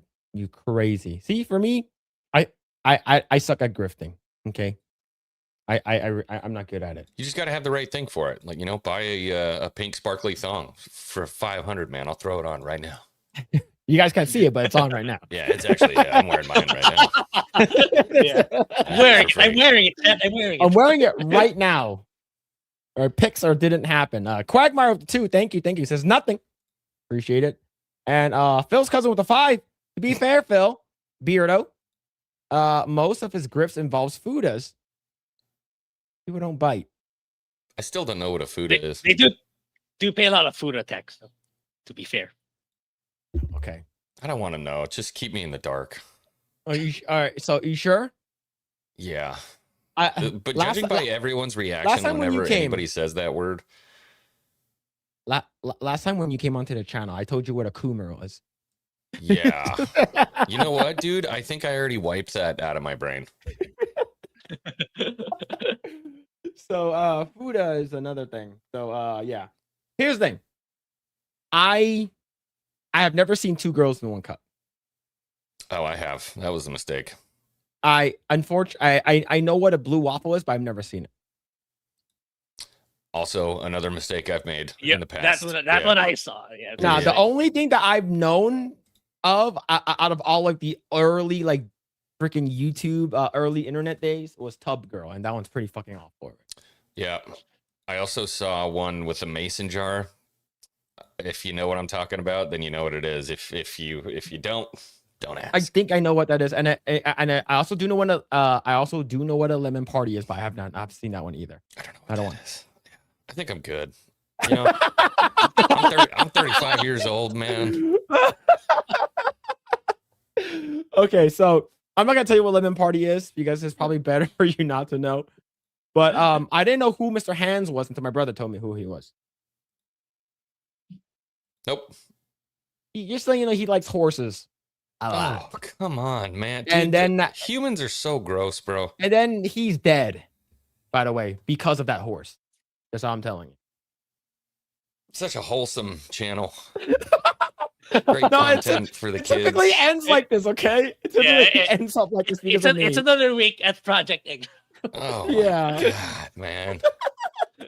Wait, what's this here? What do you mean? What's your search history? What are you talking about? Serious, dude, you got to burn your hard drives, brother. Yeah, X-Wing doesn't watch, doesn't want to be further corrupted. Yeah, Yeah, I'm good. yeah. Project Eggroll has turned into pervert Eggrolls. Yeah, true. The Darwin Awards, man. Yeah, that guy's a big fan of the horses. I'm telling you that. But yeah, man. Now, okay, how much for me to get a pirate sword from? They're gone. If I were to pay you to make one. I've hung up the hammers for at least the next year and a half, 2 years. Is it like you made so much where you're just like, okay, I'm done making? Dude, I made 6, wasn't happy with them, junked them, started back over. Made another 6, wasn't happy with them, junked them, started back over, and then made another 7. Also, whenever you said that you were at the forge, that's what you were doing. Mm-hmm. Oh, you were there for quite a long time then. Oh yeah, dude. I put a lot of work into those swords. And I filmed a lot of it too. I gotta finish editing the video of actually making those things, but and based off of the pictures, yeah, they look. Are you guys ready? Awesome. They're cool. All right, here we go. All right, this time I will blow Beardo. Here we go. What? I mean, blow. Hey! I'm Batman. Oh, that's the what's it called? An Affleck one, right? It might be. Yeah, it looks awesome actually. That's really cool. Is it hard to put on and take off? Well, I had to put on in-ear headphones. Oh, I'm wearing in-ear headphones, and then I put it on. Oh, that's cool. These are the ones I usually wear, so I had to change my headphones too. That's yeah, it looks cool. I think Batman should. You're have damn a beard. right, it looks cool. Batman should have a beard. Hey, hell yeah. I know he should. Yeah, that's awesome, Anyways, man. okay, Yeah, you can stop. You can stop blowing me. All right, no promises. He's like, I got the cow on. Don't stop now. Yeah, but hell yeah, man. Was that like from a PO box or something like that? No, I bought this. You bought? Oh, shit, you bought it. Oh, I bought this. Yeah. Is it expensive? Might have been. Money bags Beardo. It might have been expensive. Been working that OnlyFans, dude. Got some money now. I've been selling my feet pics. Hell yeah, hell yeah. It's all from me, by the way. It is all for you. You're welcome. Yeah. Yo, thank you. Shout out, shout out, Andres. Thank you for the 100 for that, man. Thank you. Are you gonna leave that on for the entire stream? What do I look like? Yeah. All right. It took a long time wearing it. Yes, I'm keeping it on the entire time. All right. So this is gonna be a little more serious topic, but I think it'll be perfect. Shit. No, it should be fine. So I know it's already been like an hour and a half. So this will be the last topic for both of you guys. I know you guys are on the East Coast. I want to make sure you guys get to bed on time and stuff like that. I don't want. It's already like almost 12, right? So 11:30. It is 11:30. Yeah. All right. So this will be the last topic of tonight. So do you guys know who Miss Rachel is? Oh yeah. No. Okay. For the people who don't know, Miss Rachel started a YouTube channel during COVID, and it's basically like early learning developments. It's called like Songs for Littles, right?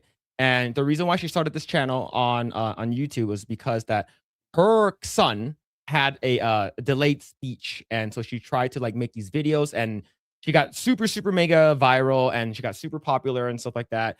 But during the whole thing with the October 7th, with the what happened October 7th a couple of years ago, she basically came out and started like supporting like what's it called again, anti-Jewish stuff, right? So like, and people people from the Daily Wire called her like insanely anti-Semitic. And most recently, big Kanye fan. Yeah, maybe just a little bit, right? And of course, she had Zoran Mamdani on her show, and they also had like another bunch of other people. And one of her, I guess like people that sings with her is a trans, and recently got her tits removed. So basically, that's the gist of who she is. But most recently, she got called out. So Miss Rachel tears up in an apology over accidental like of anti-Semitic comment. So on Instagram, in the past year, you can actually see who liked something, especially if you follow them. So and so liked it, right? Especially when you're going through reels or something like that, you can see who liked it.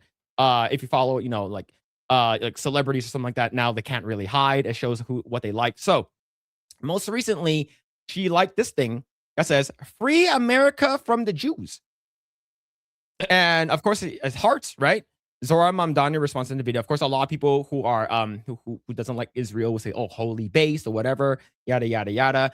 And there's also another one. She basically liked a bunch of things, and she said, "Oh, I accidentally liked it." So with that, she made a terrible, terrible apology video, and she said that I didn't know, I'm human, and this is the basically the face of like what to have your kids watch. Is she Like, hot? No. She used to be. I've seen pictures of her when she's a lot younger. She wanted to be an actor before. Her and her husband, Aaron Accurso, I heard her name is Rachel Accurso, and her and her husband basically are like composers and singers and stuff like that. A lot of people that are on her show were actually in Broadway. I believe there's like a Filipino guy, forgot his name already. He's in Broadway, and there's also another dark guy also in Broadway. They're doing Aladdin. So they're all located in New York. And whenever you have little kids, like I have a 3-year-old X-Wing, as our father, typically he's like, oh, have your kids watch Miss Rachel, right? And from time to time, like most of the stuff that she has was okay, especially her earlier stuff. More recently, a little bit weird. You start seeing like more B footage of like two moms hanging around and stuff like that.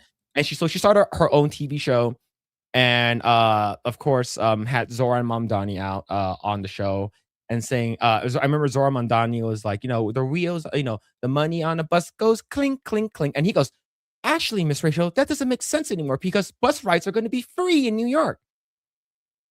So of course, so we sort of know where she stands. So this is a video that she talks about, and let's go ahead and watch this really quick.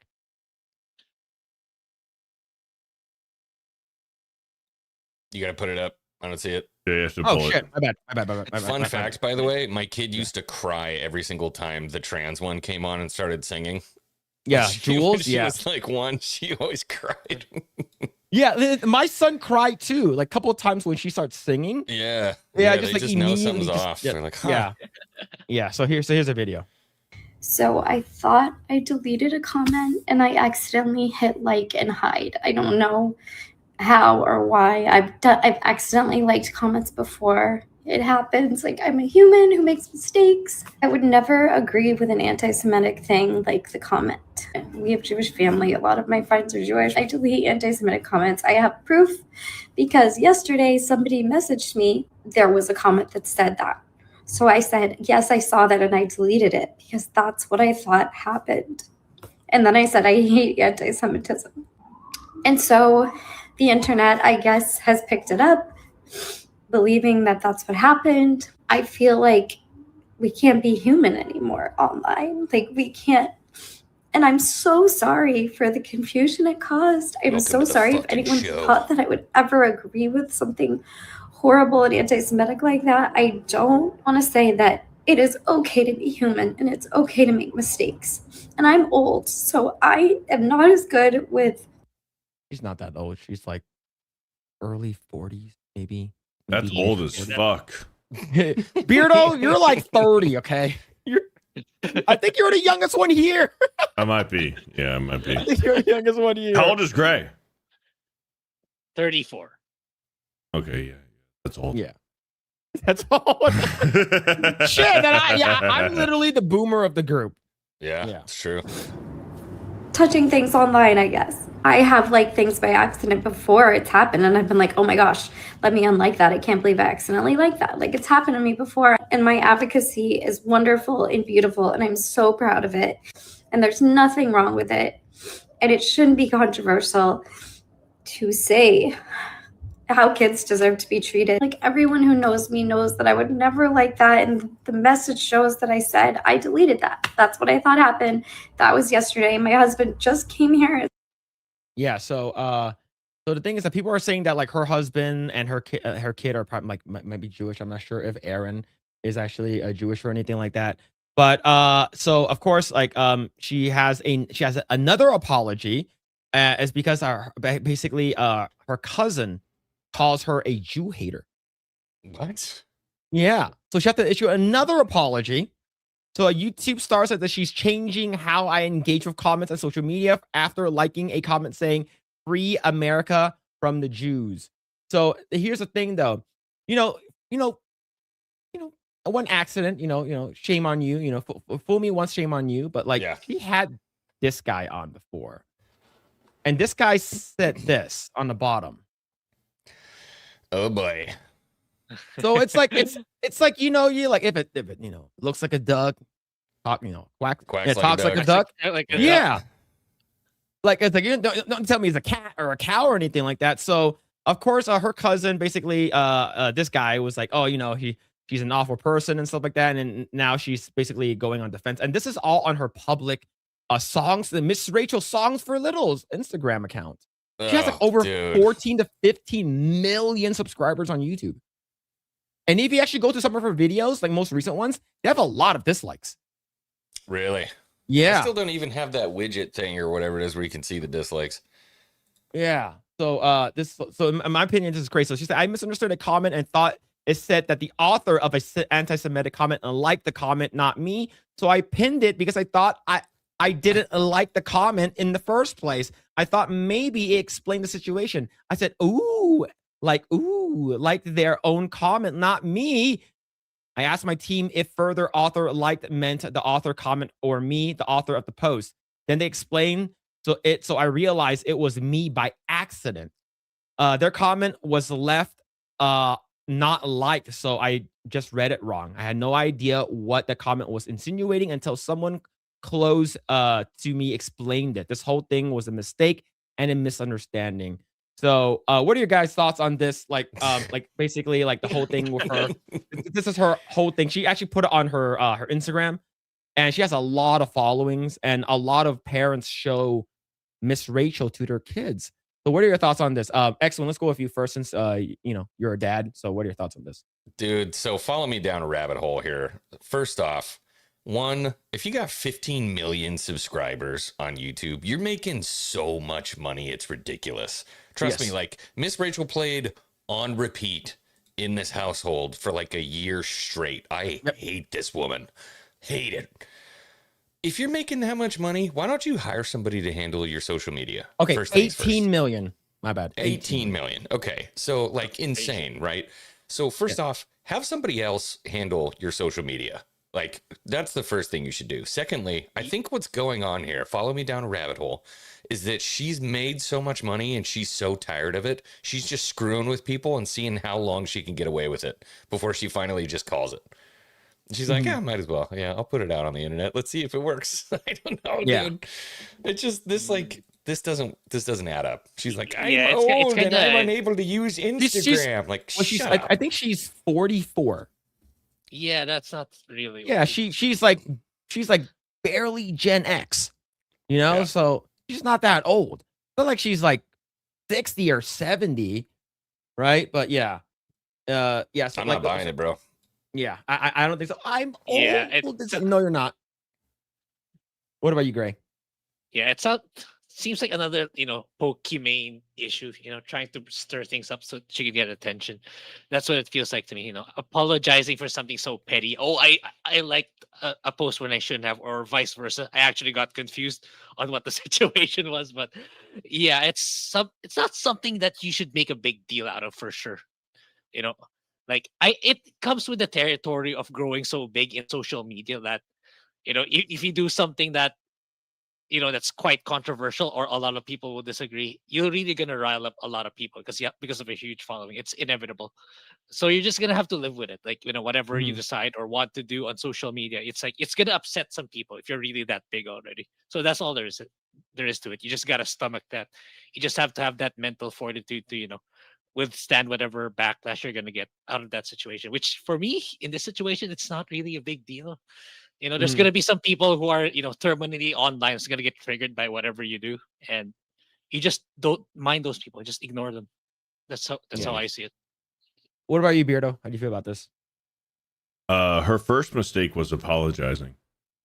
You don't apologize, because once you apologize, these people on the internet, they don't take it as an apology. They take it as an admittance of guilt. Mm-hmm. And then they hammer you even harder. So you just don't apologize. You move on. And like Grae said, like the attention span, like how long is this going to last? Yeah. Like a week, if that. Like, your first mistake is apologizing. Don't fucking bend the knee. Whatever. You feel the way you do, if you truly feel that way, or if it was a genuine mistake, it doesn't matter. You don't apologize. You don't say nothing about it. You just keep trucking along. You make your fucking videos. You make your fucking kid content, whatever. And that's it. Move on. Don't apologize. Yeah. And I agree. I like, even though we don't agree with like most of her politics, like just don't say anything, right? And I think this is where like social media sort of like got a lot of people like sort of messed up in their heads, especially if you're like very, very popular or something like that, like a celebrity, right? Like she became an activist all of a sudden, right? She's like, okay, I'm like, you shouldn't have done that. You just continue making videos for kids and stuff like that. Maybe have a social media manager account instead of doing it yourself, right? But she did this on her she basically went anti-Semitic on Maine, and people called her out for it. And of course, this is her cousin here. It says that as Miss Rachel's relative, comedian Jeff Lawrence drops a bombshell. Miss Rachel is desperately hiding that her children and her husband are of Jewish descent. Her children's great-great-grandmother, Rose, was a hardworking, proud Jewish immigrant. This woman would slap Rachel in the face to think that her great-great-grandchildren are being raised by a psychopath that indoctrinates children to hate Jews all over the world. This is basically her cousin calling her out on that. And for me, it's just like, just go back to making kids stuff, and I think you should be fine. But like now, she's became an activist, having like a crazy, crazy people on your show that says crazy things, sort of made a lot of things worse. And of course, you apologize. I do notice the trend. The posts you're showing, it's her family members and relatives. She does have a kind of a weirdish family. Like of all the people that's attacking her, it's her family. Yeah. Just do me a favor, man. Put the fries in the bag. All right. Count funny numbers for my kid and just shut up. Yep, I agree. All right, let's go and read some more super chats. All right, here we go. Justin Martins with the 5.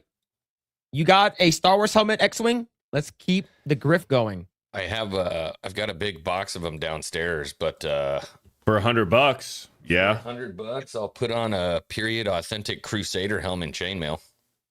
Oh. For $100. Yeah. For $100. And then probably die of heat exhaustion because it's so damn hot in Florida. Join me. Yeah.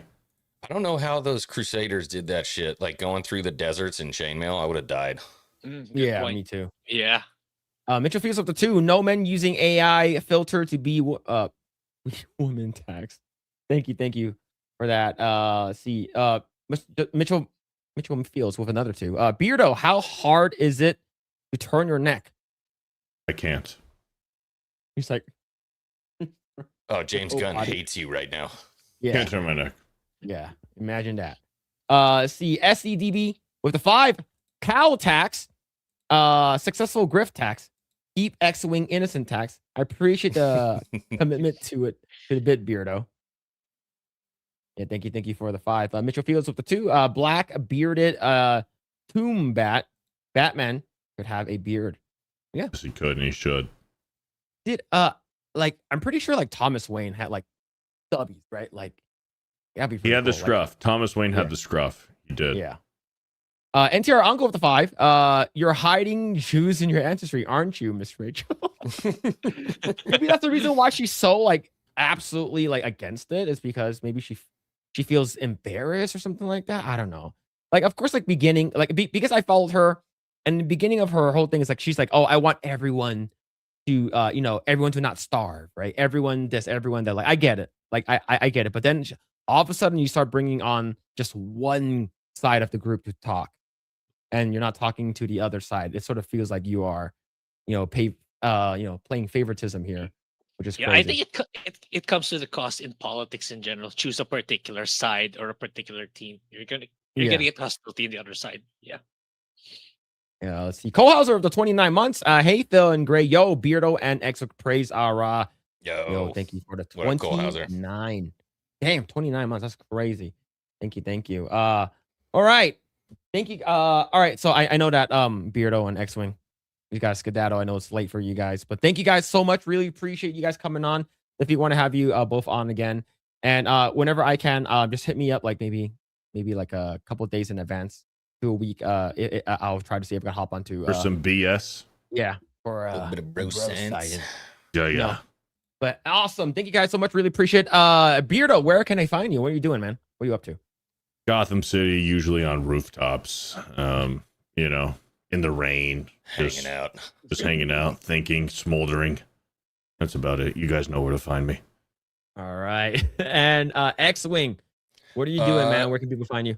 You can find me over on X-Wing 5 on YouTube. And please, if you haven't already, check out the page for The Daughter's Revenge. Take a look at the book, watch the trailer, and buy a copy. Jay said he was going to beat me if we didn't sell 10 books on the streams, and it looks like we've sold negative 400. So okay, I said negative 400 books. Yeah. So this thing where you have to like add it to your cart, I believe. All right, we'll do it again. We'll do it put live. something in your cart, and then We'll do it live. and then it should pop right back up. Okay. Add to cart. Okay. Adding to cart, and once that's done, and so I bought one. So hopefully Jay doesn't beat you. 12-12. Yeah, there you go. There it is. 12. 12-12. All right, yeah. Go and check out Daughter's Revenge. Go ahead and buy it. Get I Want It All. Get that thing. It comes with everything. I think the Jolly Roger, the 4 covers, get the hat and the shirt. Oh, It's yeah, pretty baby. damn cool. You Yeah, guys so go want to and see check it something out. funny? Always. Look at my box. Look at my box. The box that I'm in. Uh-huh. Look at the box that I'm in. It kind of works, doesn't it? Yeah, it does. It does actually. All you need is like the eye black and you're good. Yeah. Yeah. It works. I like I it. just want to point that out. That's awesome. But thank you guys. Really appreciate it. Shout out to both of you guys for coming out. And go ahead and check out Daughter's Revenge. Represent. Thank you for the mods for dropping that. It's also pinned in the comments and in the description down below. Both Beardo and X-Wings links can be found in the description below. So go ahead and check them out. Go ahead and check out Bro Science. Check out X-Wings channel. Go check out Beardo's doing this thing called what's it called in Saturday? The Overtime. with Beardo? Overtime with Beardo on Saturday mornings. Yep. Yeah, it's awesome, man. So go and check that out. Gentlemen, Beardo, X-Wing, thank you guys for coming on. Really appreciate it. Definitely want to have you guys Thanks on for having us, back man. in the future, man. Thank you guys. Appreciate have a good you night, guys, dudes. man. Hey, you guys have a good stream. Thank you guys. Later. Thank you. Later, Night. Grae. Thank you. Bye, Thank you. guys. Bye. See you, great. All right, there it is. Go ahead and check that out.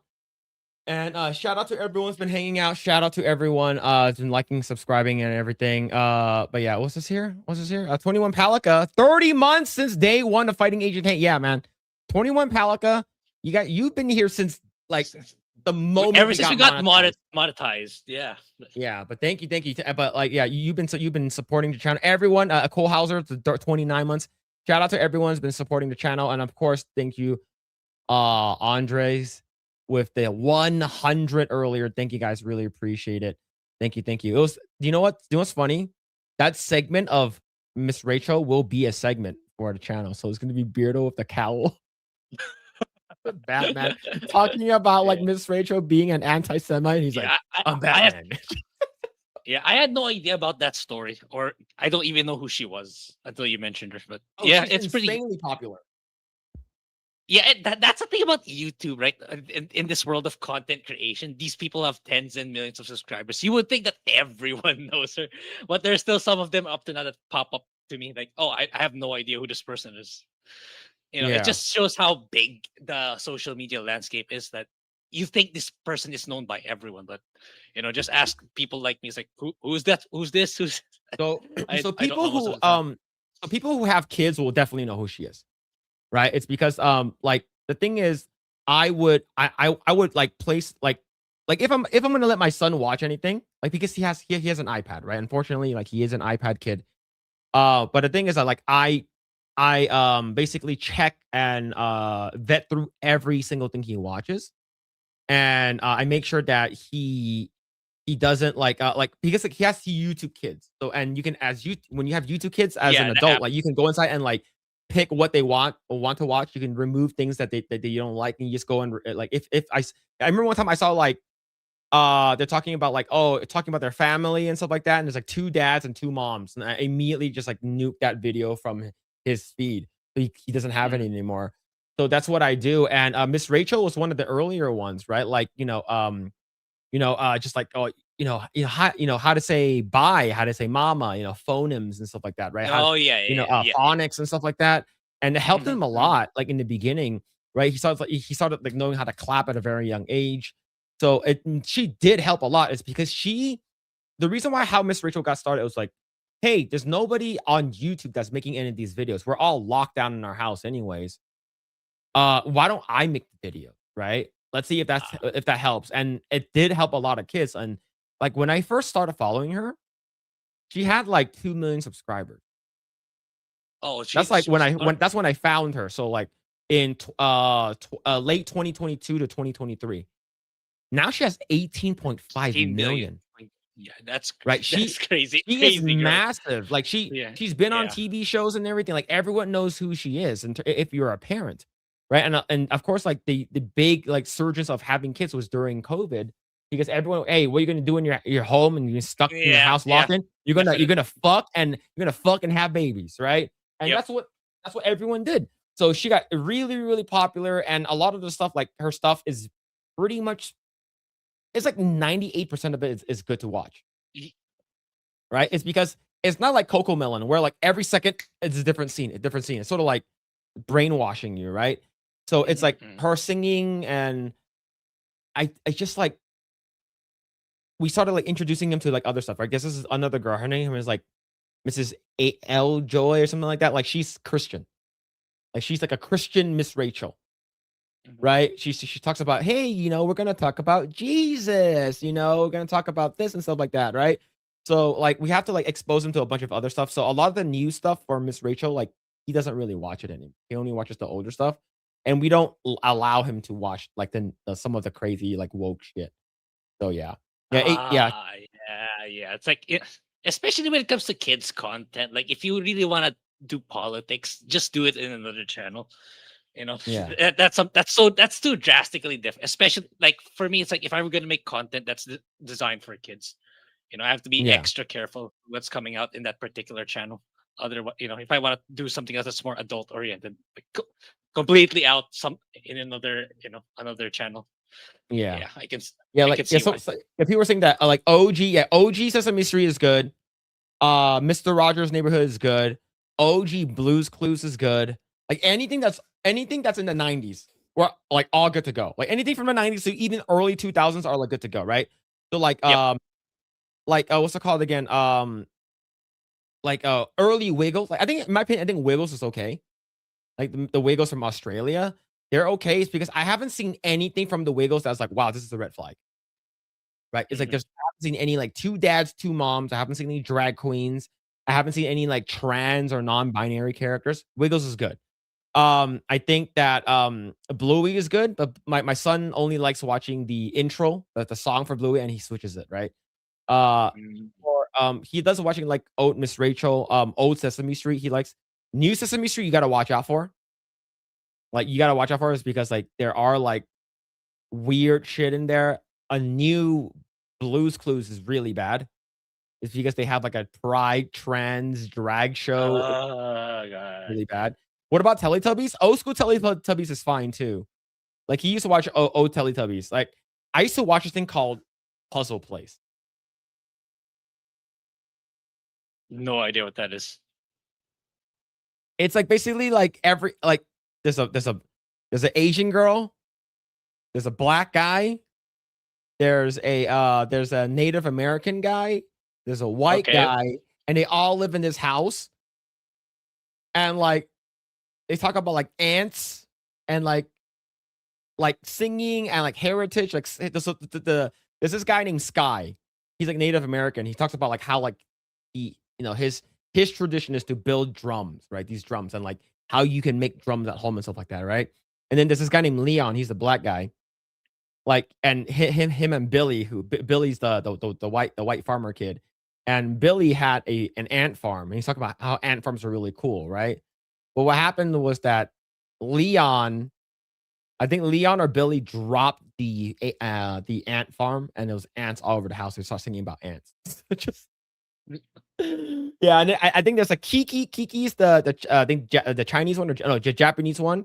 Kiki, Billy, Sky, Leon, and then I forget there's another girl. But yeah, I used to watch that, and of course, like OG, Barney is okay as well. Like OG Barney is okay as well. So a lot of the older stuff is good. And if you like, I actually saw a video of like these parents that are because a lot of the current stuff is like very high octane. Scene switches very, very fast. Like 2 seconds, 3 seconds, a cut. 2-3 seconds, like a different scene. Versus the old stuff like Mr. Rogers, Bear in the Big Blue House. Like a lot of the older stuff. Like my son started watching Magic School Bus.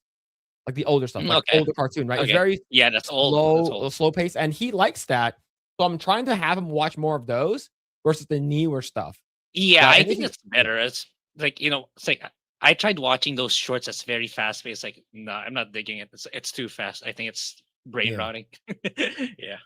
Now, what I want my son to do is I'm gonna give him a remote controller, and he's gonna play Super Mario. No, not World, Super Mario, the OG. I want him to see that if he gets it, right? Because right now what we're trying to have him do is fine motor skills.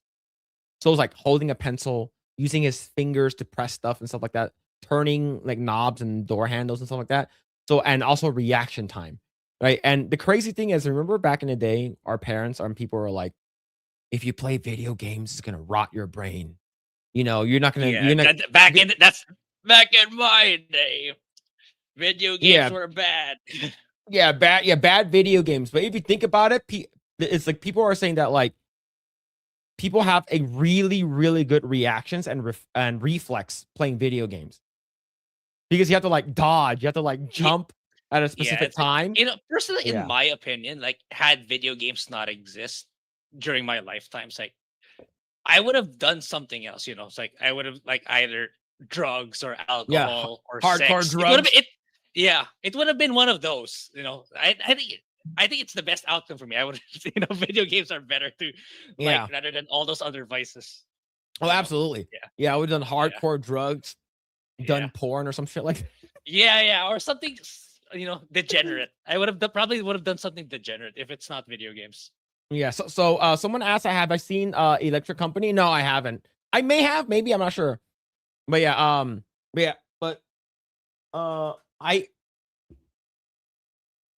I bought some more One Piece stuff. Cards. I think I have a problem, Grae. I have a problem. Me, as long as the cards you're getting, as long as you're getting a return out of them, that's for me. That's you kind of fulfilled your goal, and you eventually liquidate them. Okay. If the price goes up significantly, you sold them. I don't see a problem. So this here. All right, you want? I'll blow myself really quick. I'll blow myself very hard really quick. So this here.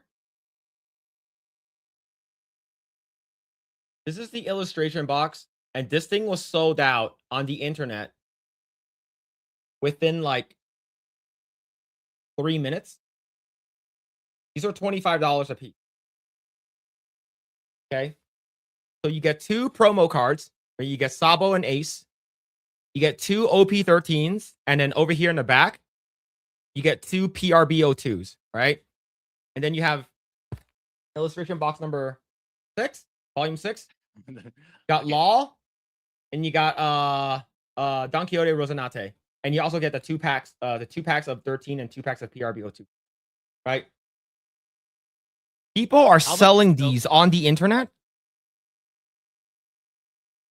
for $60. Okay, how much did you get it for? So these are 25. These are Per 25 pack. per Now box. it's at 60. Now it's at 60. People are selling for 60. I got it for 50. So if I don't open these now, and here's the thing though. You want to hear something crazy? OP13, which is these 2 packs here. There's a 0.08% chance that you pull a card that's worth $22,000. That's why. That's why people went crazy for these boxes, is because these 2 packs here. And based off of what I know, the packs that comes in these boxes are not mapped. And basically what that means is that because so what mapping and not mapped means is that if it's mapped, it means that every box has a fixed amount of good cards you can get. Right? So if it's not mapped, you can either get 0 cards or you can get multiple versions of that card. So it's a big gamble. Yeah. High risk, high reward. Okay, someone asked who's paying $22,000. A lot of people. Let me show you what the recent buys are, okay? It's the red manga Luffy, okay? So it's the Luffy red manga. And I'm going to go to recently sold. Yeah, go ahead, Grae. Go ahead. Yeah, I was going to say, like, this kind of reminds me of, like, I watch a lot of Kino Casino. So it's like, one of the hosts' name is Warski. It's like, he said, I hate what the trading card space has become. It's not about the artwork anymore. It's about, oh, look how much the value of the card is. Yeah. So yeah, it's kind of inevitable if money gets involved, and especially in large quantities. That's what's gonna happen to any hobby collection. Yeah. I think when it comes down to this, it's like, especially because the reason why a lot of people started going from One Piece to from what's it called From again Pokemon? to One Piece. Okay, chat. This is even worse. Grae, what does it say here?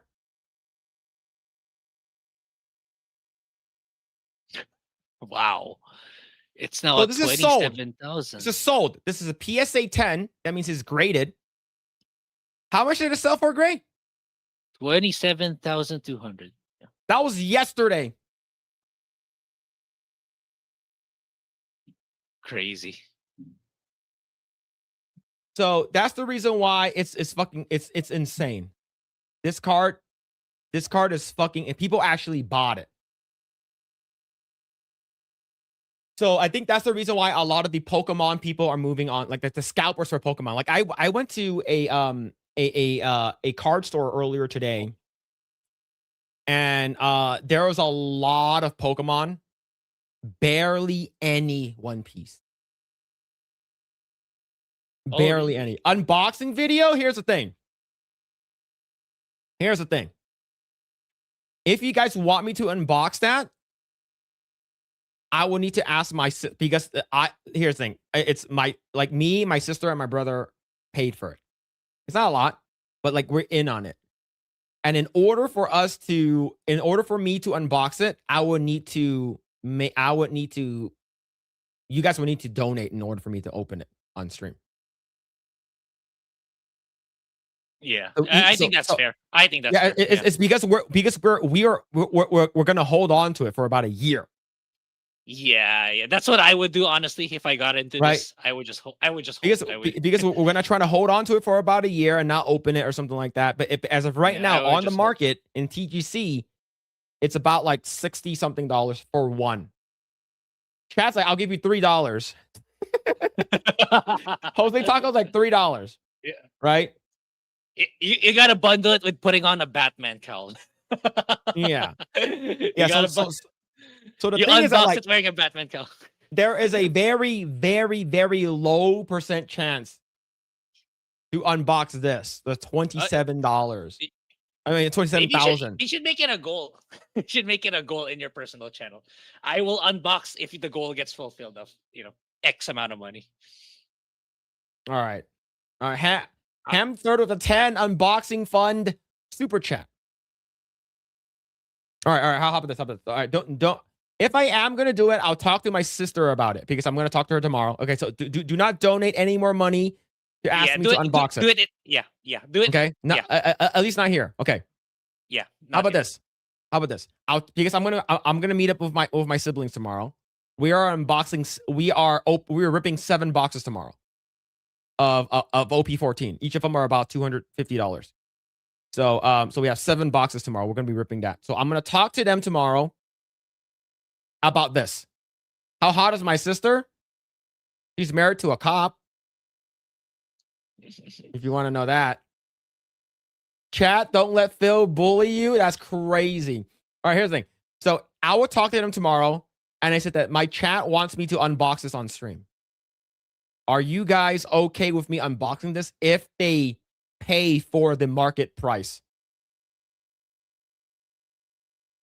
You gotta mark up by 30% because that's YouTube. Oh yeah, because YouTube takes 30%. 30%, yeah. You gotta mark up by Yeah. 30%. So you have to consider that too. Yeah. So here's the thing, though. I am being super serious here. Me and my siblings, we're gonna start a new YouTube channel that is just us opening packs. There is a lot of people watching those, like especially for Pokemon. Like there's a lot of people, right? And it's just gonna be like that. Like they show the hands, and then them unboxing, and then like they open a pack or something like that. And it's like, and all they do is shorts, right? So yeah, like so all they do is shorts, and the thing is that like I already recorded like 5 videos for it. I just need to edit them, and and the thing is that all I need from my siblings are them to come up with a name for the channel. That's the only thing that's holding me back. If you can make money, go for it. Yeah. So it's just I've seen a lot of a lot of YouTubers that all they do is make shorts. It's a shorts channel only. And they basically put like anywhere between like 3 to 5 shorts per day. So yeah, so I'm gonna try to do that just because as of right now, it's sort of like we'll see. So like here's the thing, like if I buy a box of EB03, I told you it's the Gooner box, the Gooner set that's coming out end of next month. Do you know how much a box is called already? It's costing already like $800 for a box. That's fucking insane. Do you know how much these boxes cost MSRP? $160. Dang. That's how inflated One Piece has gotten, especially with like Logan Paul jumping on as well. Like it's been insanely fucking expensive just to get like. For me, I'm not a scalper where I fucking buy, I go and I buy and immediately flip it, right? We're actually opening the packs, and because we're searching for cards, we actually want specific cards. Like holy shit, right? Like my brother, my brother like wants to collect. Like my brother-in-law wants to collect. But yeah, Phil is not expensive. I don't know what you're talking about. Project Eggroll. People will be trying to guess whose hands given the video. So here's the thing. It'll be me, my brother, my youngest brother, and my sister. Maybe my wife, and maybe my brother's wife. Right? So I asked them, hey, do you want to narrate? And then my sister's like, but I'm like camera shy. I don't want to talk. And my other brother's like, I don't like that's talking. A lot of people for one channel. No, but all you're doing is just all you're seeing is the hands. Okay. You're just seeing the hand. Okay, you're just seeing the hands and the fucking the cards. The narration, if ever, leave it to like 2 to 3 people at most. But I think more than that, I think it's too much. Yeah, like for me, like I'm sort of like, you want me to just put like background music or something like that. But for me, I think when it comes down to getting to know, you're not live streaming, right? All you're doing is making shorts. Do you need what's it called again? The audience to feel connected to the poster. People are posting shorts, right? Because shorts, you're not really like trying to So get it's to know not them. really that's not Yeah. really. It's like, that's why I'm not really diving deep into our shorts analytics, because like it's really a different audience compared to the people watching the long form and live stream. Yeah. Does my wife have any sisters? No. Does not. She has a younger brother. All right. Stop it. Stop. Stop. Stop. I never watch any shorts. YouTube is really, really trying to push shorts to compete against TikTok and Instagram. They're they're incentivizing people to put out shorts. That and like videos that are focused on the TV market, like because like TV, the watch hours tend to be longer and there's no ad block, so they're really incentivizing people to whatever. If you're making videos, if it's optimal for TV, they're gonna push those more. Yeah. Maybe those Asmin editor shorts, they're funny. Yeah, like I think YouTube shorts are getting better. They are getting better. And they're also the thing is that like YouTube, when it comes down to like shorts, they're more lenient with music. So you can actually put like copyrighted music. They're very, very lenient with music. Right. So like the thing is that like I don't know. you can potentially get blocked from different countries, but you still get like a decent amount of views. Right. The only thing is that they're not lenient with like sexual content. Right. But like the Stellar Blade shorts that we have, they do not like those on YouTube. They do not like those on YouTube. Like especially the ones where I'm looking up her dress or looking down her boobs. Okay. They do not like that. Instagram, however, they don't care. Right? And that's the reason why one of the shorts on Instagram got like 3.1 million views. Yeah. But maybe one of these days I'll try to make a serious short where it's really highly edited, not the ones we just pull it out from our long form segments and just post it as a short. Yeah. All right. Let's go and talk about this one. This will be our next topic here. But thank you for the super chat earlier, Ham the Third, and 21 Palica. Thanks so much for the gifted membership. Thank you, my brother. Thank you, man. Appreciate it. All right. So shut up. Okay. The Razzie Awards nomination has been came out. And Grae, what are your thoughts on the Razzie nominations? What do you know about it? I only found out for a while, like scanning this morning, that there's awards for the worst movies ever for the year. Yeah, I think Snow White, and I heard War of the Worlds was really, really terrible. So yeah, I think it's deserved, especially Snow White. Everything that went down, it could have been a lot better movie, or it could have been a so-so movie had Rachel Zegler not, had just kept her mouth shut. So yeah, and I think it's upset the wokies that it won. It swept the Razzie. Yeah, a lot of wokies got upset, and I believe it's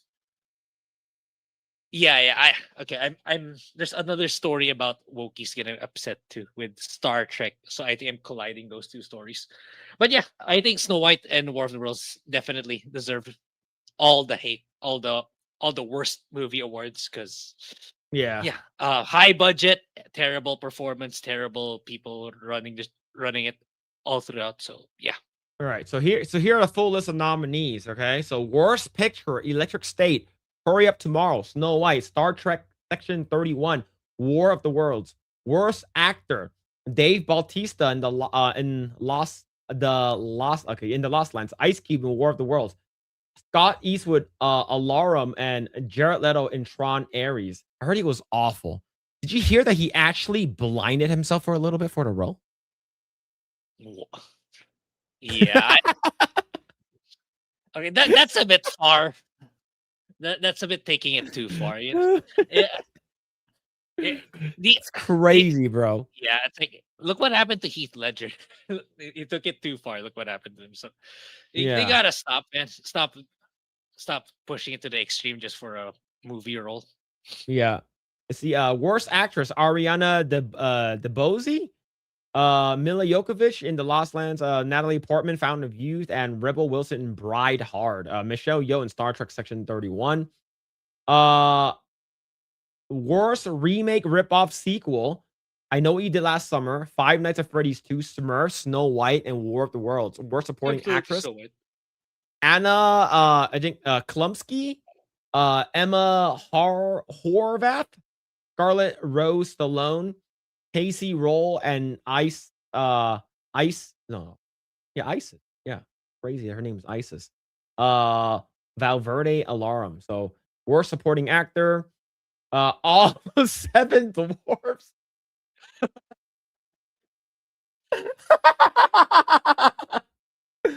Oh shit! All the 7 dwarfs are the worst actors. Nicolas Cage, Gunslinger, Stephen Dwarf, Reinhard, Greg Kinnear. I think Snow White is so bad to that point where it's not the act in this category. It's not the actor. It's the movie that's pulling them down. Yeah. Because like the 7 dwarfs were not really bad. It's really Rachel Zegler that's really pulled the movie down. It's not really the dwarfs. Yeah, see, worst screen combo, all 7 dwarfs. James Corden and Rihanna for Smurfs. I forgot James Corden was a thing. Ice Cube and his Zoom the camera. Robert De Niro. And A Weekend is also colossal good. Worst director, Rich Lee. Let's see, Russo Brothers, Electric State, Hurry Up Tomorrow, Mark Webb, I think Snow White should win everything. Worst screenplay, Snow White. Damn. I think it did. That's the thing. I think it did. Yeah. This is crazy. So this is all the nominations. So we're not sure when is this. So basically Snow White, War of the Worlds, the lead nominations for 46 Golden Raspberry Awards. But yeah. It's crazy that like Disney actually made that. And they're like, all right, it's time to put Tangled on hold and make sure that we get this right. And then all of a sudden, the person got the 2 people that got cast as Rapunzel and Flynn Rider actually looks good. Yeah. Man. Now, all we need is the story because we're not completely out of the woods yet, right? We got to wait for the story to see if the story is good. Right? That's how they tricked you in Lilo and Stitch, that's right? Lilo and Stitch. Yeah, exactly. I was going to say Lilo and Stitch. Yeah, man. That's pretty wild stuff. It's the Weekends is making such awful movies and TV shows he's compared to the music. Oh, that's crazy. That's crazy. I actually kind of want to watch Fountain of Youth. Hey, there are some movies where it's so bad it's good, right? So I don't know. Jim Carrey said he realized how douchey method acting is towards other people.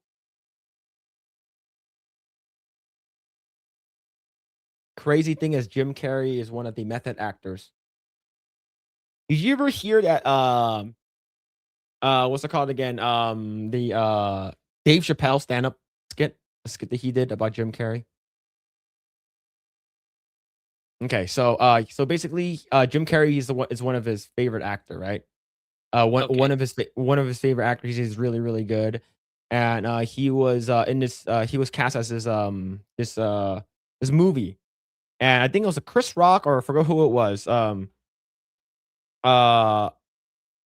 think it was Chris Rock or one of his friends. He's like, "Hey man, you want to meet Jim Carrey?" He's like, "Oh hell yeah, I want to I want to meet Jim Carrey." And this is back in like 1998, right, long time ago. So he's like, "All right," but he didn't know that Jim Carrey was a method actor. So he would go to him and he see Jim Carrey. He's making this movie called Man on the Moon. He's playing Andy Kaufman. And he basically he said that he really, really liked him. So he went up to him, he saw him, and then like while he's in the back, when Jim Carrey was next to him, he's like, "Yo, what up going on, Jim Carrey? What's going on, Jim?" And everyone's like, "No, what are you doing?" He's like, what do you mean, what am I doing? And it's like, he's a method actor. He's in character right now. Even though when he's not on, he's on as the character. He thinks like Andy Kaufman. He talks like Andy Kaufman, and he thinks he's Andy Kaufman. He calls him psychotic. He said that he was fucking crazy, right? He just felt like he wasn't even talking to Jim Carrey at the time. He felt like he didn't even exist. It's like when I look at Jim Carrey, I can see Jim Carrey. I know it's Jim Carrey, But motherfucker is believing that he's Andy Kaufman. Everyone sees that this is bullshit. And that's what trans people make me feel like. That was his joke. And that's how trans people make me feel. Right? Okay, So that was his joke. But the thing is that like it is like these method actors are sort of like fucking crazy, right? Like like what's it called? Like yeah, you mentioned with Heath Ledger, right? Heath Ledger, method actor, right? He locked himself in the fucking a hotel for an entire month, right? And he freaking like all he did was watch like psycho killer fucking documentaries and pretend like he's them. And same thing with what's it called again? What's it called again? I think in some parts Shia LaBeouf was sort of like that too.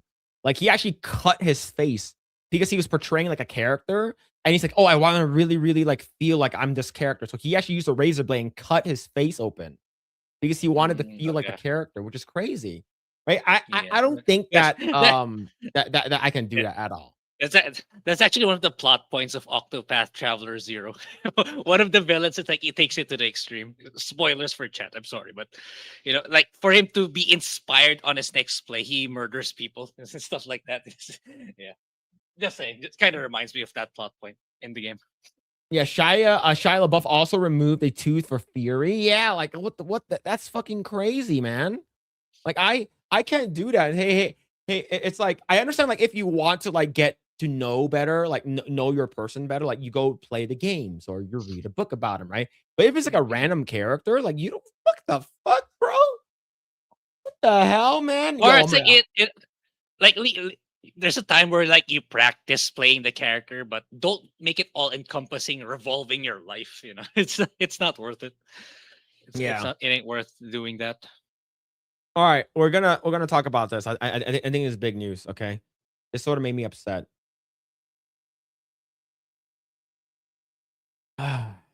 So Grae, Code Vein is coming out really soon. Code Vein 2. Yep. I was super hyped for it. Okay. Are you still gonna play it, or are you gonna make that stand? I might not play the game anymore. You have a lot of backlog too, anyway. Yeah, and the thing is, I'm not a big fan of censorship, and I know that if I wanted to edit it, I can mod it on PC and stuff like that, right? But this is on principle, right? And it's not like it's like the whole Stellar Blade thing where like if you played the game, you played the first version before it was patched, it was uncensored. So I've been playing Code Vein 1. I haven't jumped back into it for about a week now. But Code Vein 2 is coming out in about 5 days, right? It's coming out in 5 days. And Bandai Namco, I think they've been infected and infiltrated with a bunch of these wokies. They've been for quite a while now. So a part of me, like when the game was first revealed, it's like a part of me kind of knew already that this was going to be a thing, especially when people got their hands on the game. Like because like they've been notorious for a while now for putting body type A and B. So it's like for me, I think this game is going to get it. So yeah. So what's worse than body type 1 or 2 is because they've been censoring their outfits moving forward.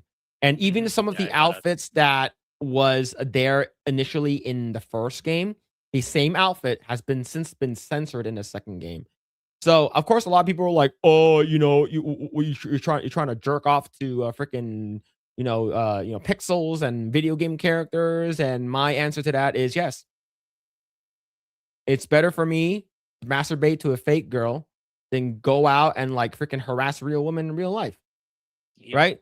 So this is one of it. It's like following Bandai Namco steps towards ESG and its latest updates to diversity and inclusion policies. Code Vein 2 is confirmed to feature only body type 1 and 2 with outfits heavily censored and compared to the original as seen in the character creator demo.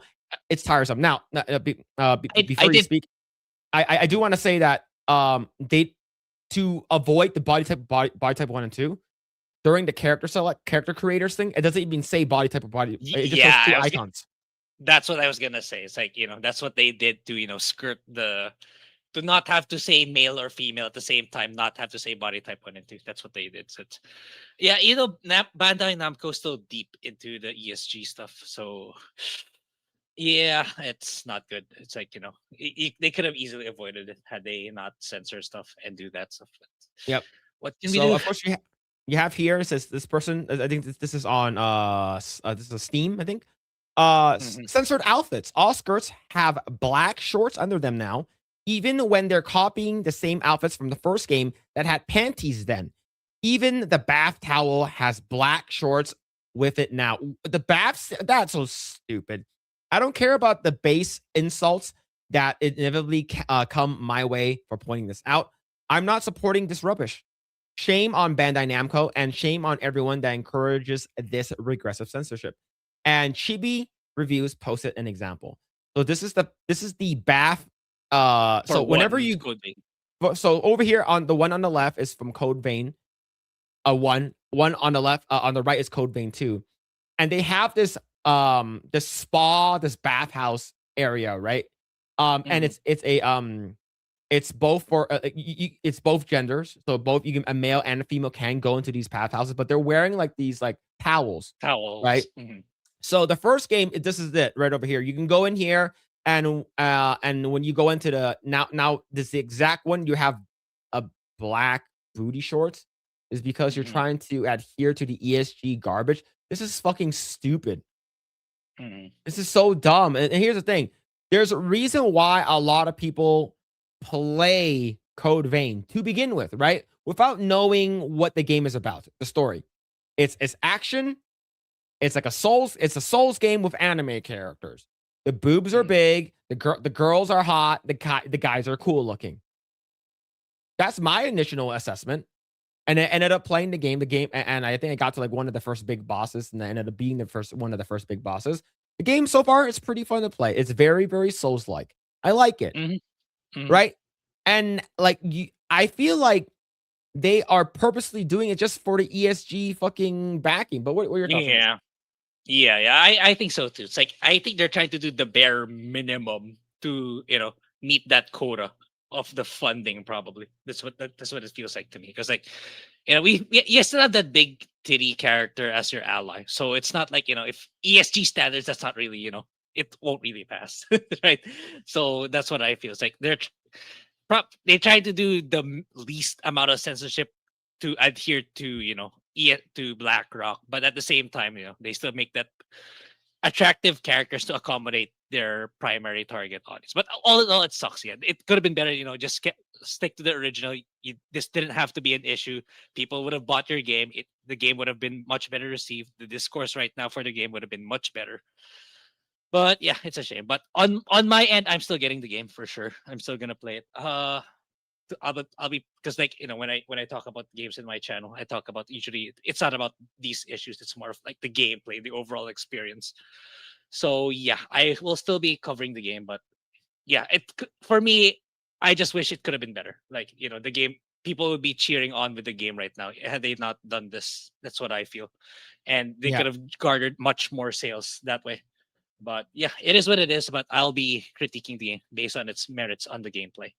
And Yeah. admittedly, I have some bias to it because like the first game, Code Vein 1, it's still my best video in my main channel. It's like I'm still getting views, I'm still getting subs, I'm still getting comments after even over Yeah. 2 years later. So I gotta cover it. I guarantee you there will be like a day one Ayaka mods patch or something, or a mod that's gonna be coming out to fix this, right? Mhm. So Mhm. if whenever that does happen, then I'll actually consider it.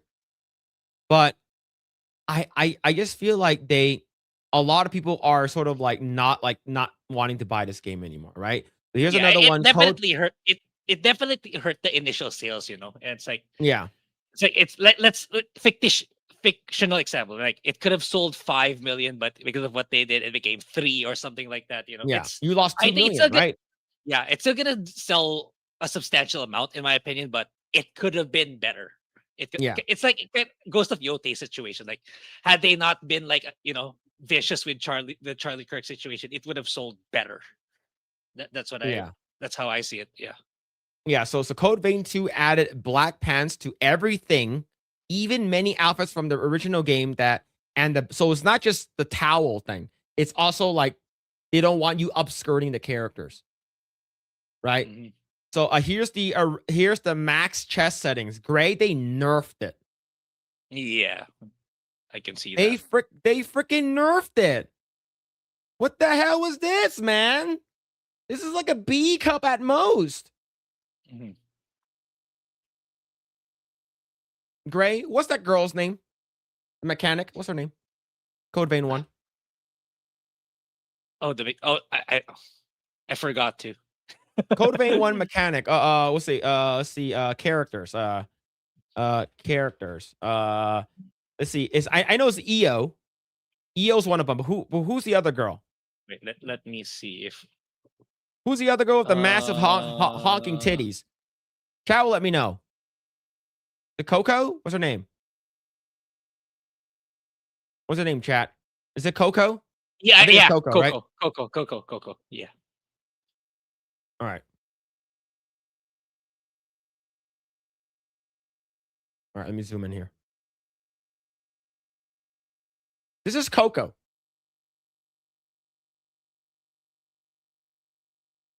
All right, Coco from Code Vein. Is EO going to be in the game? No, right? Because it's supposed to be different. It's completely different, right? Yeah.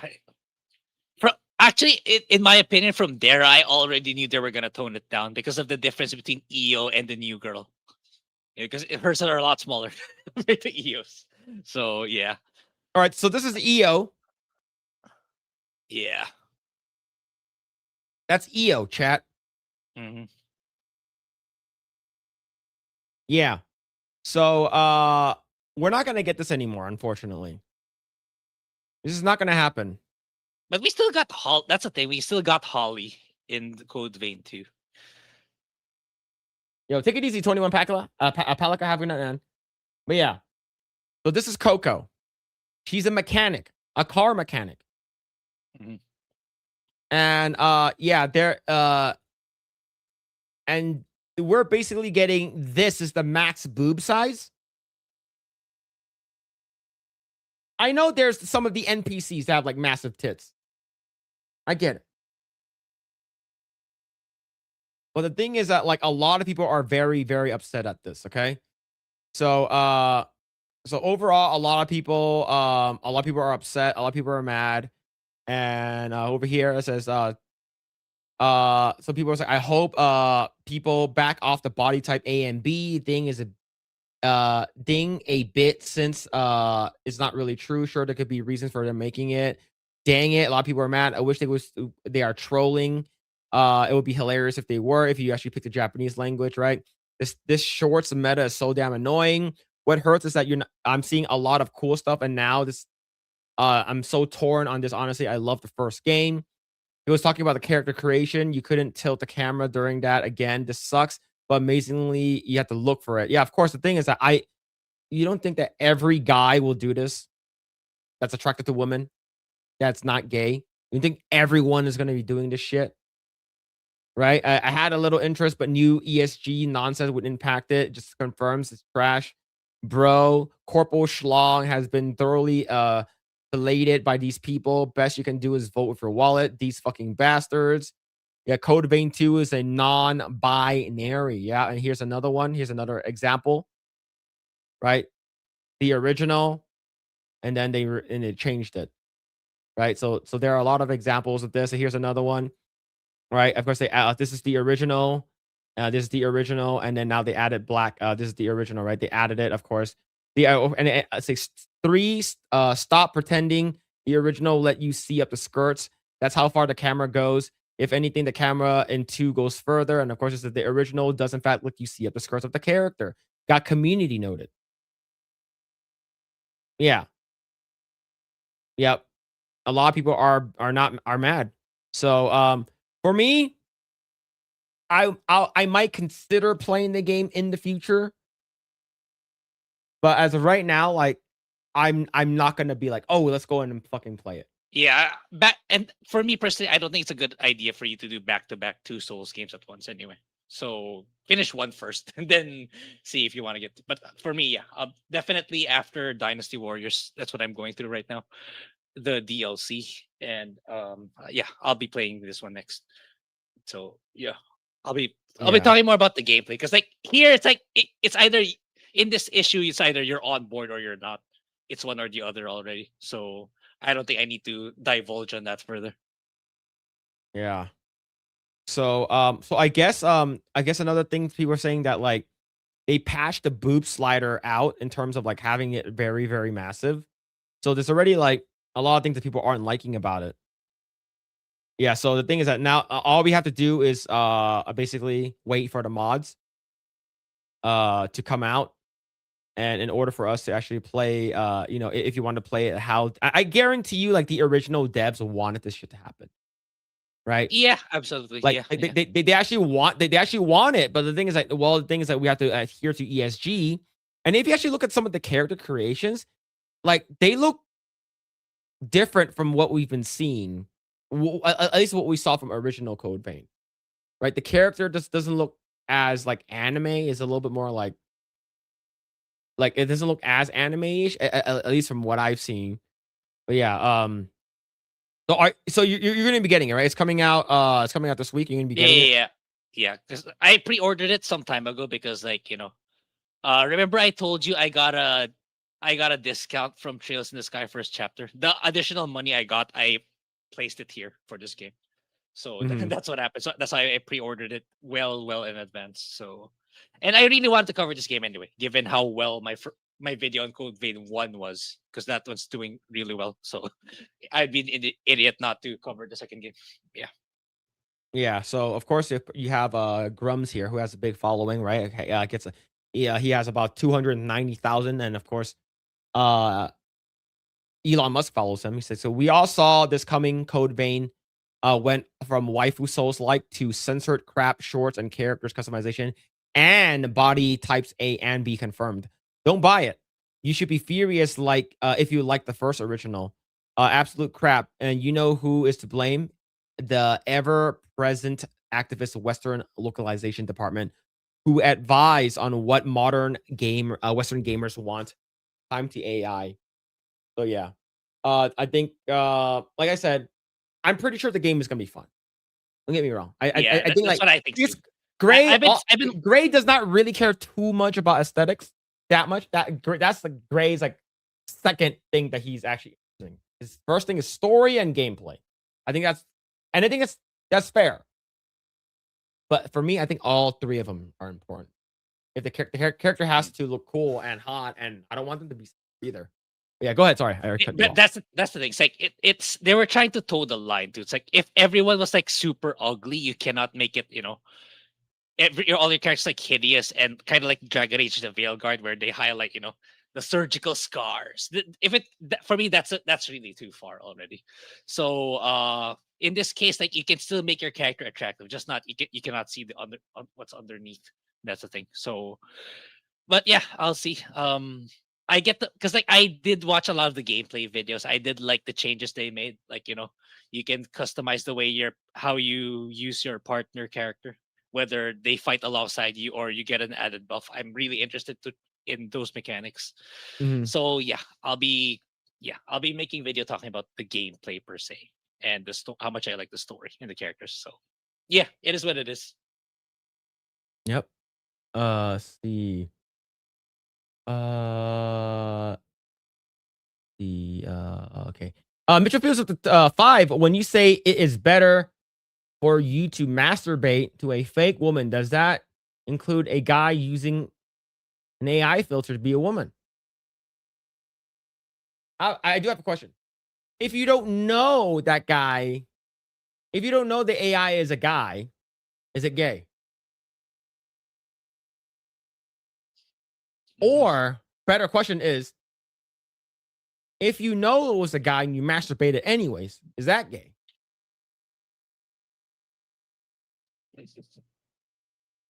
Yeah. There it is. But thank you, Mitchell Fields with the 5. Appreciate it. Phil's cousin with the 5. I appreciate that Phil remembers girls by boobs, not names. Who is that girl with the massive boobs, chat? Brings a tear to my Yeah. And the funny part is, like, the last time I played the game, it's like 2 years ago, and I still remember. Yeah, I think I know who Phil's talking about. Oh, you know Just exactly who I'm talking about. yeah, I just forgot her name too. You know exactly who I'm talking. But yeah, let's see. Cue the Guts music and Ice-T. I got news for you. What? If it's a guy, it's gay, regardless of circumstance. How about if you know what? Never mind. I was gonna say, how about if you didn't know it was a guy? You know what? As long as they have nice teeth, Grae, it's fine with the game. That's Yeah, true. if I can still customize the teeth, that's good enough for screw the censorship. If you know it's a guy, it makes it worse. You don't know. I have not even played the game, Even and played I the knew game and what girl you were talking about. Hell yeah, hell yeah. But and the fact that they named her Coco, they knew what they were doing. yeah. What do you mean by that, though? I don't get it. What do you mean by that? The milk Coco? cannons. Oh, calcium cannon. Mhm. Calcium cannon. Oh, I do want to show this. All right, Grae, I'm not sure. Do you know who this guy is?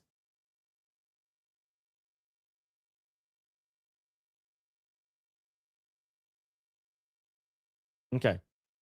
So this guy, during COVID, there were these people that were marching up and down his street. And him and his wife basically like stood outside with guns out, right? So it was like, stand your ground, because these people that were marching during the George Floyd stuff, they were burning down houses and stuff like that, right? So they were marching in front of this guy's house.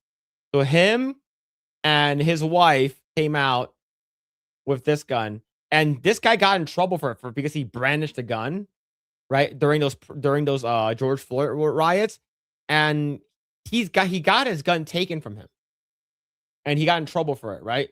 Didn't they get a pardon? I believe they did. I'm not 100% sure, but back his gun today. He got back his gun. That's pretty cool. But how long has it been since he got his gun taken away, right? Yeah, a couple of years. 6 years, like fucking 6 years. Oh, it's been that long.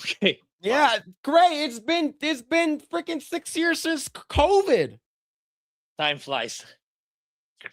Holy shit, man. But yeah, this is huge. He got his gun back today. So yeah, finally got his rifle back. Yeah, so not today, but yesterday. But this is pretty cool though. But yeah, man. That shit started in May of 2020. Great. COVID started almost 6 years ago. 6 years ago. Man. That is it's crazy that it's been that long ago, and it felt like it was like a year or two ago. Like I felt like COVID was like 2 years ago at most. Yeah, me too. Right? We've been doing Project Eggroll. This year will be 4 years. Crazy. Yeah, man. Yeah, I think that's I think a lot of people are cooked on the internet. A lot of people are cooked on the internet. I think most of the people who are like, especially like the people who went through like high school during COVID. Yeah, my Right? cousins like they weren't able to do the traditional graduation ceremony in college. They had to do it online, and some of their a lot of their classes were online. So it's like I think that's like for me, college was those final years where you get to spend time with people without worrying about adult stuff. And it's a shame that for them it went about that way, purely online or most of it online. Yeah, I feel fortunate that I didn't have to go through that in my college years. The crazy thing is that like high school is like, in my opinion, high school is one of the most important times for like a kid's development. Like especially like because you're discovering who you are. What's it called again? Like that's where you sort of fuck around the most, right? You sort of like you test your limits on like what you can and can get away with. That's where you make like fucking friends that will be with you for the longest time.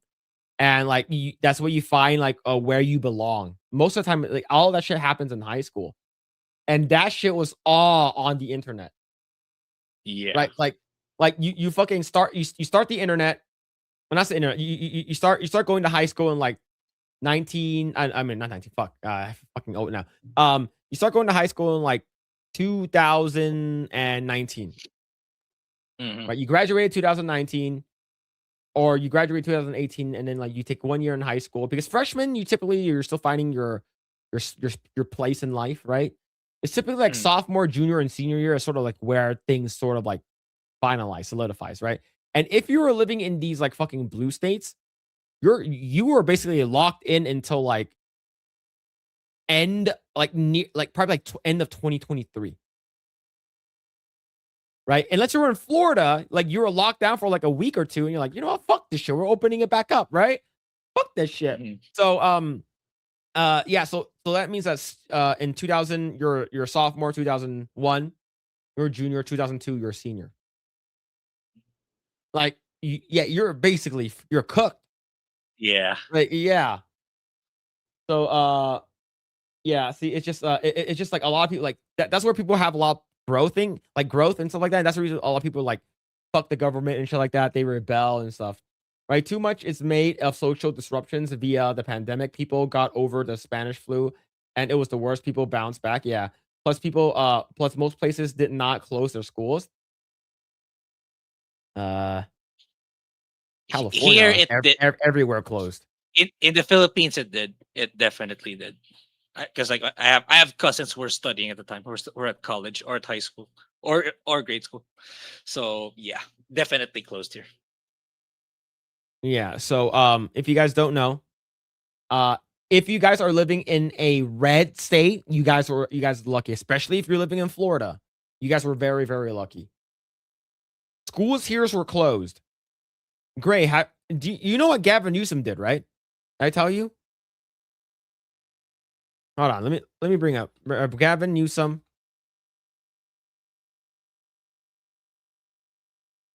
Let me see if I find it. Let's see. Let me see if I can find the actual thing. Let's see.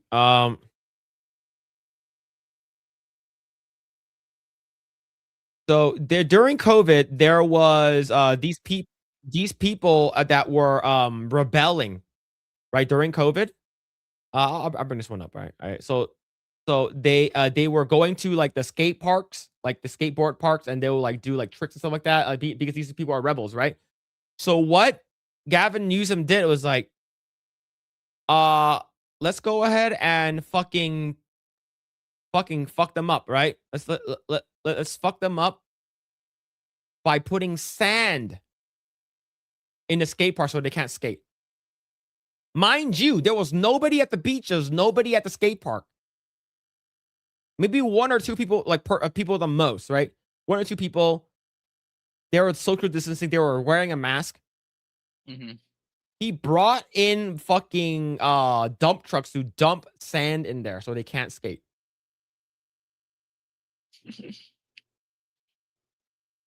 All right. Now remember, while everyone was locked down, Gavin Newsom and all of his friends were having dinner at French Laundry. I wonder if people are going to remember this when it comes time to vote in because we do know Gavin Newsom people are gonna bring it up.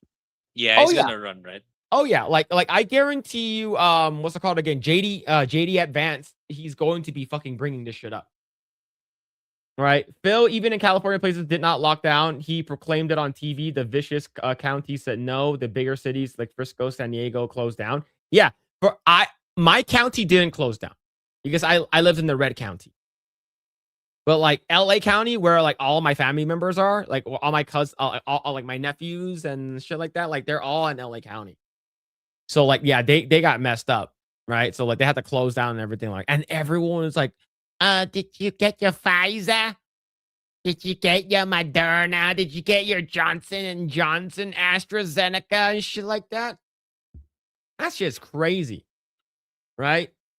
Like my parents were like, hey, we're gonna be having your aunt's 70th birthday, but you can't come down. Like, why not? Oh, because you didn't get your COVID shot. I was like, it's a 70th birthday. It's a huge deal. Yeah, but like you, your wife, and your son aren't vaccinated, so no. Okay.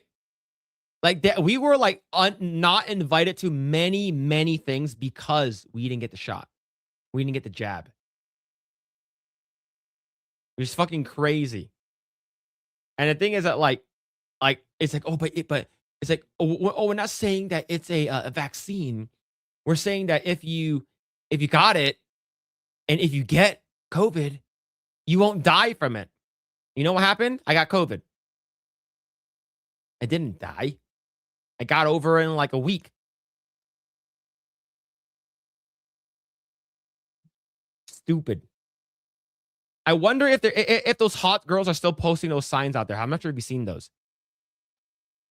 It's saying, Signs of because there are actual women out there that are looking for unvaccinated sperm. oh. $1,000 a load. All right. And I can give you 3 loads a day. All right. I'll offer 3 loads. 1 to your face, 1 on them titties, and 1 in a jar. just but yeah, man, like these people are crazy, man. Your herd mentality, absolutely. The fear was understandable as it was doing 2% of people. That's more than what we're used to. Yeah, especially you're seeing like people just dropping dead in China. Like I've seen that shit. Like my brother-in-law, my dad, like they would show like images of like people just walking down the street in China and they just fucking drop dead. Right? Yeah, I got in early October 2021. It sucked, but I played Metroid Dread, which helped. Yeah, man, there it is. I'm gonna be rich. Yep, true. Phil's wife might have something to say about that. Yeah, she's not gonna allow that shit. Yeah, but yeah, man. So it was pretty nuts in the Philippines as well, right? Yeah, it was. But here it's more of like people complying, and the more prevalent issue is those, most of the population is like, in the poverty line or like just making ends meet. So the problem is like, what were they gonna do to support their family, them or their families, if their job, which entails being on site, being isolated. That was part of the prevalent issue in the Philippines. So it kind of just like deepened the poverty level. That's what's All right. more of the effect in the Philippines. I'm not saying that this is my car, but I'm not saying that it is. Okay? I'm not saying that this is my car, but I'm also not saying that this is not my car or it is my car. All right? I'm just letting you know. Just want to put it out there. I wonder how many people really actually gave. That's what I want to know. Yeah. Right? So I'm not saying that, what I'm trying to say is that there is a demand out there. There is a demand out there, and I'm gonna give it to them. All right. I volunteer as tribute. Oh shit. In America, 70% of the populace complied. Yeah, that's crazy. And I think that's the crazy thing. I think this was all a test. I think this is all a test to see, hey, we're gonna say that there's a crazy virus out there that's killing people, and we have a vaccine that's a quote unquote shot that's not tested, completely untested, completely and based off of an emergency. We can use this and to see if people actually listens to the government. And like you said, like how many of people of the world complied? 70%. That's a lot of people. That's a lot of sheep. Hey, $5 is $5. Hey, Phil volunteering his tissues. That's crazy. Look at that little guy. How dare you? Ban that guy. Get him out. Get him out. All right. Phil's wringing out all the crusty socks. That's crazy, crazy work, man. You know that shit's cardboard by now. All right. You know that shit is fucking cardboard. All right. Let's go ahead and talk about let's go and talk about this. The Mary Sue has a freaking meltdown over drinker and neurotic, saying that they're not real Star Trek fans. Grae, did you see what Gary did? Was it like Mm, earlier this week or last week? no. I haven't been following the Star Trek in the shitty TV Okay, show. so there was like a live showing or whatever, but like a live viewing or something like that on YouTube or some other place, and they were showing the new Star Trek shit. Okay. Gary was like, okay, I'm gonna put a live stream of Spock sitting on the mic, and it's just gonna be nothing but that. And that got more views than the Star Trek show. Just a live action of Spock sitting on his mic, and there's no one there, no talking, nothing. It's just a still shot. Right? Let's see if we can find it. So it basically looks like that. It looks like that. It was That's funny. crazy. And this is how dead Star Trek has become. Yeah. It is so woke, so fucking cringe. No one fucking cares. But yeah, man, what are your thoughts on this?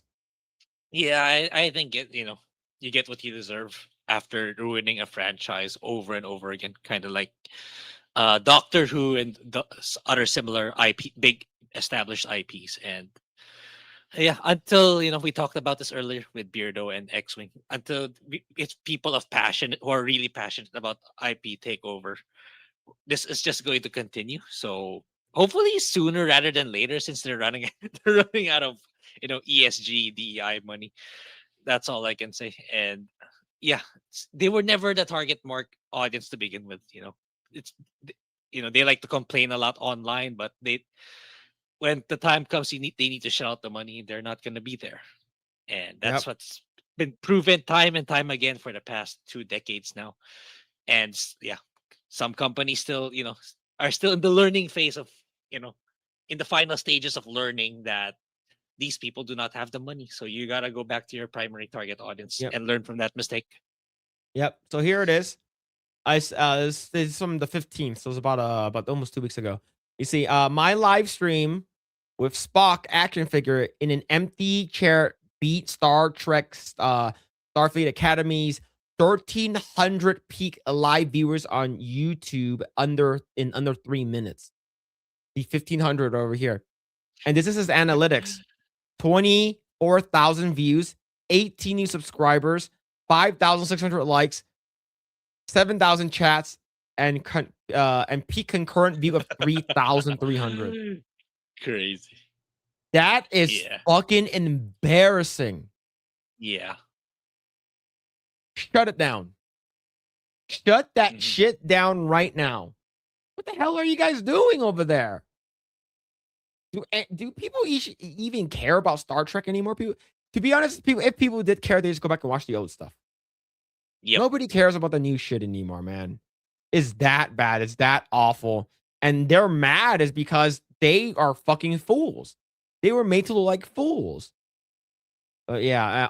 But did you ever watch any Star Trek?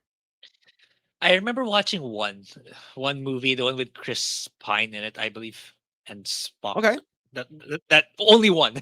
That's it. I don't even remember the details of the movie anymore. So yeah, I'm not really. It's too far from my times ever since I was born. Yeah. Yeah. So you never really got into it. So I think it's fair, Nah. right? I think it's Yeah. fair. All right. So let's see let's see what this trailer made. Okay, I'm gonna check this trailer to see how many people if people like this trailer or not, right? So let's go and check out this trailer.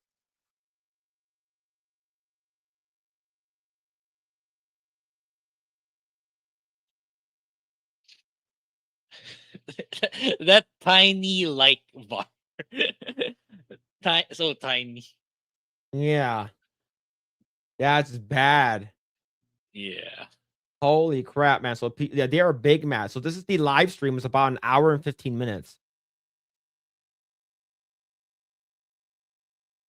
Yep. Wait, you can watch it on YouTube? The entire thing? At least probably the first episode for free. Okay, yeah, that's a bit 8,000 likes, desperate. 28,000 dislikes, and they left the comments on. Yeah. Why would you show it on YouTube of all places? To Like YouTube is boldly the leave the comment section open. exact. You're gonna make it free. At least make it free on Paramount Plus, not on the platform that people are the most vocal against this thing, right? Yeah. Yeah. I don't know. Paramount, these companies, they don't know what they're doing most of the time. Yeah, well, here's the thing. YouTube has sort of become like a main staple in people's entertainment now. People would rather watch YouTube than watch any of these like TV shows, is because it's just Yeah, it's but you you have know, a better connection with the person. yeah, but the thing is, if you're a wokey, you would know YouTube is the platform for non wokies, right?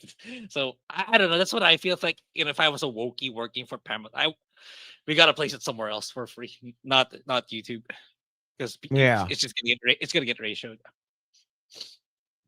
Yeah, this is really bad. And like for me, I would if I was Paramount, I would not leave the comments open like this. Exactly, disable it. Came here right after Drinker's video. How long until comments gets disabled? And I don't. And sometimes particular accounts have the power to disable the dislike button, even with the Yes. extension. I don't know how they do that, but they should have done that. Okay, they should have done that. Yeah, and they're getting roasted in the comments completely. Like everything is, I miss 90s Star Trek. My expectations were not low enough. There are so many body positivity people that I'm amazed the ship even took off. There are 4 lights. Counselor Troy. I'm feeling the fans are not happy. Clearly, the creators are not actual fans. That escape pod must have been really fast. A drinker is a hero for all of us. I can't believe that they left the comments on. The Orville was more Star Trek by a light year. And the Orville was fun. I like the Orville. Right. But yes, completely getting destroyed in the comments and they leave that shit on. That is hilarious. But yes, I believe that's the reason why the Mary Sue is very, very mad, is because we're winning. Yep. That's the reason why. In the end, truth will always succeed. And as of right now, what is popular is not this woke bullshit garbage that you thought. Right? And maybe in the future, when down the road, when if or when Democrats ever become in power again, maybe the woke bullshit will come back. But as of right now, people are done with it. People don't care about the shit. People don't like being pandered to. People do not like being virtue signaled to. And I think people are just done. A lot of people just want to be entertained again, not being sold like, oh hey, you're a racist, you're a bigot and stuff like that. And just like people are just so done, and I think it's hilarious that they're that upset, right? The accusation that the drinker and Gary are not real Star Wars fans is total blasphemy, but not as much as the arrogant belief that they know the show more than the original show's creator, Gene Roddenberry. But back to the point on Film Threat's original funeral franchise, which I was too busy, I didn't get to go. Where YouTubers come together and mourn and eulogize the beloved IP. The drinker described how his father introduced him to Star Trek and how much it meant to him, and even till now. It is truly sad to see the downfall of a total desecration of such a beloved show that meant so much to people growing up, particularly in this case, to people who probably couldn't care less about the good morals and lessons of these great franchises that taught young and old lecture fans that are really meant to just rubbing salt on the wound. Yeah. So it is bad. And I think like Star Trek and Star Wars are basically done. Like there's no saving Star Trek anymore. There's no saving Star Wars anymore. Like I said, I think Marvel is the only IP that has the potential to make a course correction, which I don't think that can happen. Like I said, just make one good, really, really good movie. That can help. But most of the time, you have to stick to landing with every other movie that comes out. I don't think Star Wars has that anymore. Yeah. Because like the new leadership's basically just parroting Kathleen Kennedy. Mhm. So yeah, not too hopeful with that either. Yep. We'll see what's gonna happen though. Yeah, Gene Roddenberry used to say that if a thing would not have happened on USS Missouri, then it didn't happen on Star Trek. And the unfortunate thing is that, like, these people don't fucking care about Gene Roddenberry. If you ask me, I will guarantee you, if you go ask a person that likes the Star Trek, Starfleet Academy, and you ask who's Gene Roddenberry, I would say probably like 8 out of 10 times they'll be like, I don't know who that is. Or you show a picture of Gene Roddenberry and be like, who the fuck is that? Right? Like a lot of people are just like, they just don't care. All they care is their message, right? And they will support their message to the ends of the earth is because it's on their side. The same thing with politics, the same thing with people, right? If you like Hassan Piker, even though he's done terrible things like shock his dog twice now on stream, people will still believe every bullshit that this guy's been saying. This guy will continue to be supported by these people is because they are politically captured and they're on my side. So I don't care what you do, I will still agree with you. Right? And the only thing is like, let's say Hassan like does something terrible and awful with his dog, right? That's all. Right? Minus 10 degrees, a bit cold? Nah, it's really cold. It's really cold, all right? -10, I can argue, depends on how windy it is. If it's not windy, then it's fine. If there's like very windy, yeah, that's when it becomes cold. Grae, speaking of weather- you live in the hot and humid islands of the Philippines. I've experienced that in the other countries, in like China. I think it's -7, -8. It wasn't windy, so it wasn't that bad. But when the wind sets in, yeah, that's when it becomes really cold. I heard there's a snowstorm in New York that's at -50. There's not. Is that It's New York. It's Michigan. It's Minnesota. It's Missouri. Like everywhere in the northern area and the northern sphere, especially the northeast area. It's basically they're having a snowstorm. Even places like Texas is getting really fucking cold. Yeah. Yeah. So it's pretty wild, man. But yeah. Let's see. Am I missing anything here? No, I think I'm caught up. All right. Celsius or Fahrenheit? I'm pretty sure it's Celsius. Fahrenheit. I'm pretty sure it's Fahrenheit. Because we go by Neg- Fahrenheit negative- here in America. -10. It's probably Fahrenheit? when you say 10 degrees, it's Fahrenheit. Talking about Fahrenheit. Okay. Yeah, I get confused when it comes to negatives if it's a Celsius. But -10 Celsius is already very cold, assuming it's really, really windy. Yeah. Are you part of Celsius? We measure Celsius, generally speaking. But I get the part where Fahrenheit's more accurate in terms of, yeah. Do you guys go by miles or kilometers? Kilometers.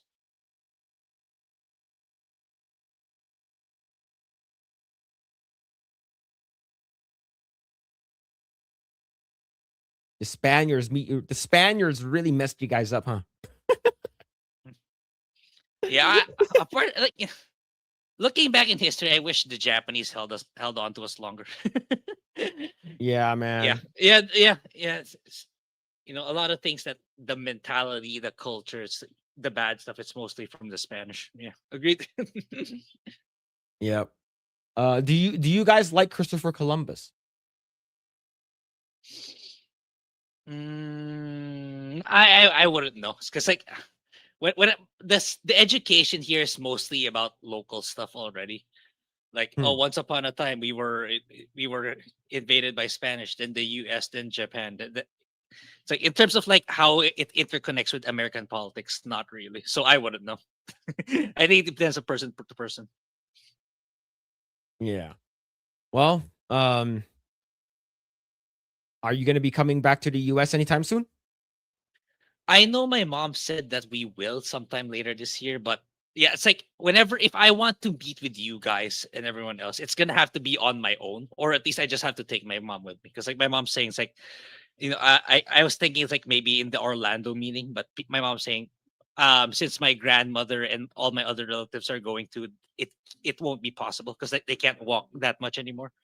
So if I'm gonna plan on meeting you and everyone else with G&G, it has to be something I really plan just me and my mom at most.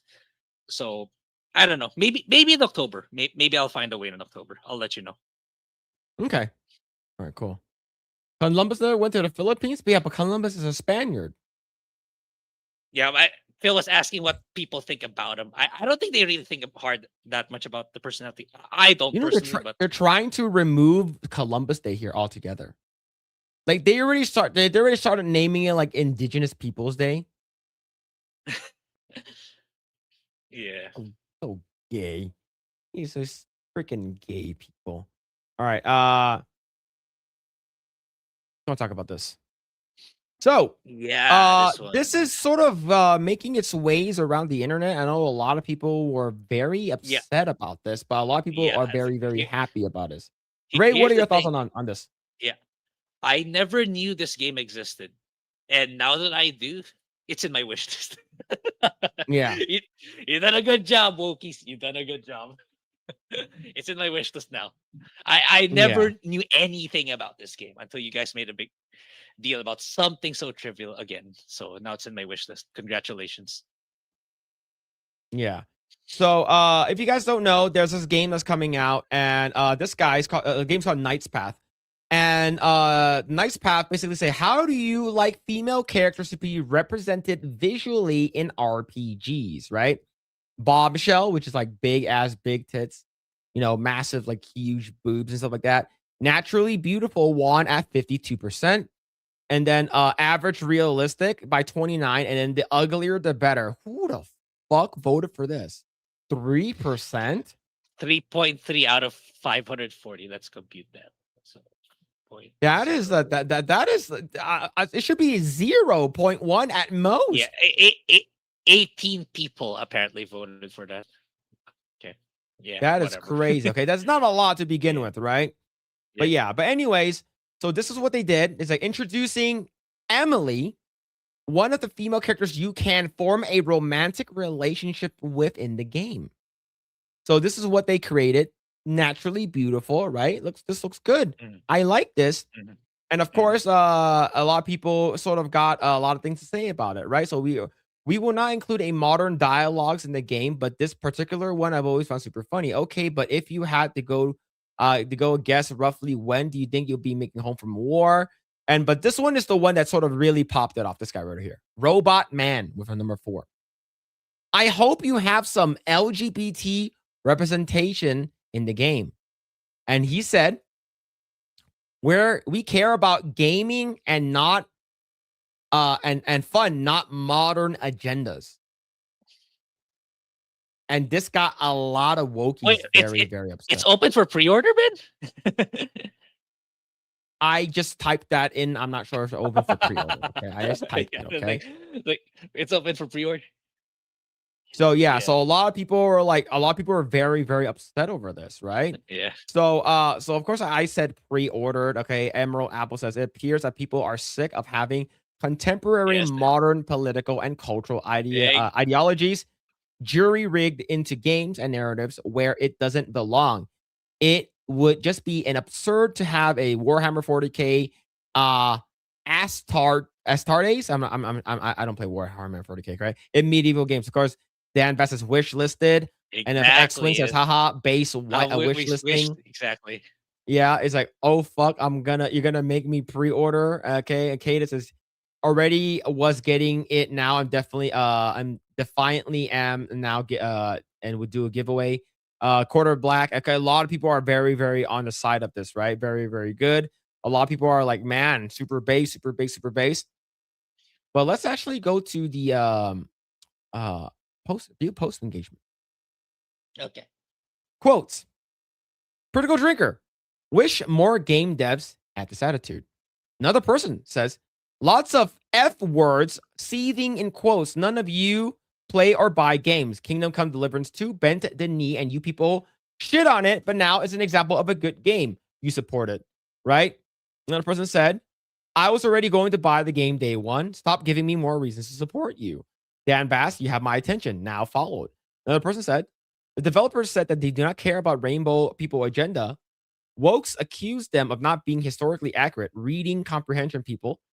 They did not say that they were historically accurate. They said that they did not give a shit about the LGBT propaganda because they know what sells and what doesn't. Right? Yep. Astartes is a Space Marine. Oh, let's just say Space Marines then, okay, for a normie like me, right? Love to see developers choosing their passion over catering to propagandists. Gaming is for fun, not activism. Another person said. So this is why the gay community is getting everyone within it back several centuries over. They're not getting what they want, and they're throwing a temper tantrum like spoiled children. They're gonna cause this game to do well financially, aren't they? Gamers breaks the hand of the LGBTQ. Yeah. Put it back, thief. Yep, trying to grab the game. A lot of people are. So basically, this is the game. It looks pretty fun, actually. This is pre-alpha footage, right? Yeah, it looks like I think it another looks- Kingdom Come. Yeah. Yeah, it looks fun. So But here's the thing. I just hope, like, given the discourse right now, it's probably going to do well. And I just hope that if they're going to make a sequel, they don't follow the same path as Kingdom Come Deliverance 2, where they kind of bent the knee to a higher entity. Yeah. That's my hope is they stick to who they are, not like Daniel Vavra. Yeah, and we got to remember this thing. These are video games. Now, the difference between this game and a game like, I don't know, Assassin's Creed Shadows, that's based off of historical events. It's based off of historically accurate people. And they said that we're going to be extremely historically accurate in our video games. I don't think, okay, as much as I would like to believe, I think dragons were real people. Not real people, real creatures, okay? Now, but based off of a lot of people, they said that it's not a real, they don't have a giant snail. They don't have this game is a game. It's fake. It's not real life. Stop, just because there's no LGBTQ representation in a video game doesn't mean that there aren't fucking people who are mentally damaged in real life. Dragons are people too. I don't want to talk about it. We're not scalies here, okay? So another one says that we are not forcing anyone to push an agenda. One game developer says that there's still no gay romance in the game. They proceed to chimp out and review bomb the devs over the game, right? Triple A gaming is dead. It's gaming now. Indie gaming is the future. Another person said that a game that doesn't shove modern agendas down our throat 24/7. Sign me up. A lot of people are super, super excited for this game, and everyone is actually looking forward to this game. Now, of course, Kingdom Come Deliverance did get a gay scene with Henry. Or is that Henry? I forgot who it is. The gay guy. Henry. Right? So Yeah. this was Gamergate in a nutshell. Keep your shitty politics out of our games. Yep. Of course, Eric July. Shout out to Eric July. This tweet has aggravated the usual. It's mild and yet has been as blasphemous to the hive mind. And just like they did us, they are now working overtime to delegitimize this game. This is where we are at culturally, and I need you all to understand the severity. Yep. Is because if we let this shit happen, we don't call it out, we don't say anything about it, It's only gonna get worse. yep, they're gonna chip and chip and chip away. It's just gonna get worse and worse and worse. And I guess a lot of people are actually done with this bullshit modern propaganda DEI woke garbage. A lot of people are absolutely just done with this shit. No one cares about it anymore, right? Yeah. That's what I like to hear. Do you know what's crazy? This person, Nate, hate the flag. That's hilarious, right? Yeah. So yeah, this is what triggers. So here is right. All right. I hope you have some LGBT. Some people are very big mad, right? She, him. That's wild, right? A lot of people are very happy. Congrats on the guy for the free marketing. Yep. He single-handedly boosted the marketing of the game. Like I never 6.4 million views. Yeah. Did you know about the game prior to this? No, right? No. Yeah. No. I have no idea this game existed Me too, until exactly. Kata reached out to me. Kata was like, "Hey man, my throat's still fucked going to FatCon. I can't talk right now by having all the FatCon juice in my mouth. Like, this is a big story." I'm like, huh? And then he sent this to me, and I was like, oh shit. Yeah, it's pretty big. I had no idea what the fuck this game was. And now I'm going to wishlist it, and I might have to pre-order the game and do a giveaway. But yeah, man. Are you gonna be playing this game? Yeah. I get the feeling it's gonna be priced pretty decently, and it's a reasonable ask usually for these type of games. So yeah, definitely. I hope it comes out this year, but I get the feeling it's gonna come out in 2027. Yeah, so this is alpha, right? So we might get something, right? I'm not sure how Yeah. big the dev team is. I'm pretty sure it's small. It's like indie. It look Mhm. it looks like it's a small team, but I guarantee you they have a yeah. I guarantee you they're. I don't remember their following being this high. Yeah. I remember It's good. their following was like probably like 10 or 12,000. Yeah. Yeah. So yeah, this is good. This is It's so huge news. crazy. You just imagine just saying, "Oh, we just want to stay faithful to our video, to an actual video game," and you get that much of a following already. And you just put up Yep. a demo model, and then you're good to go.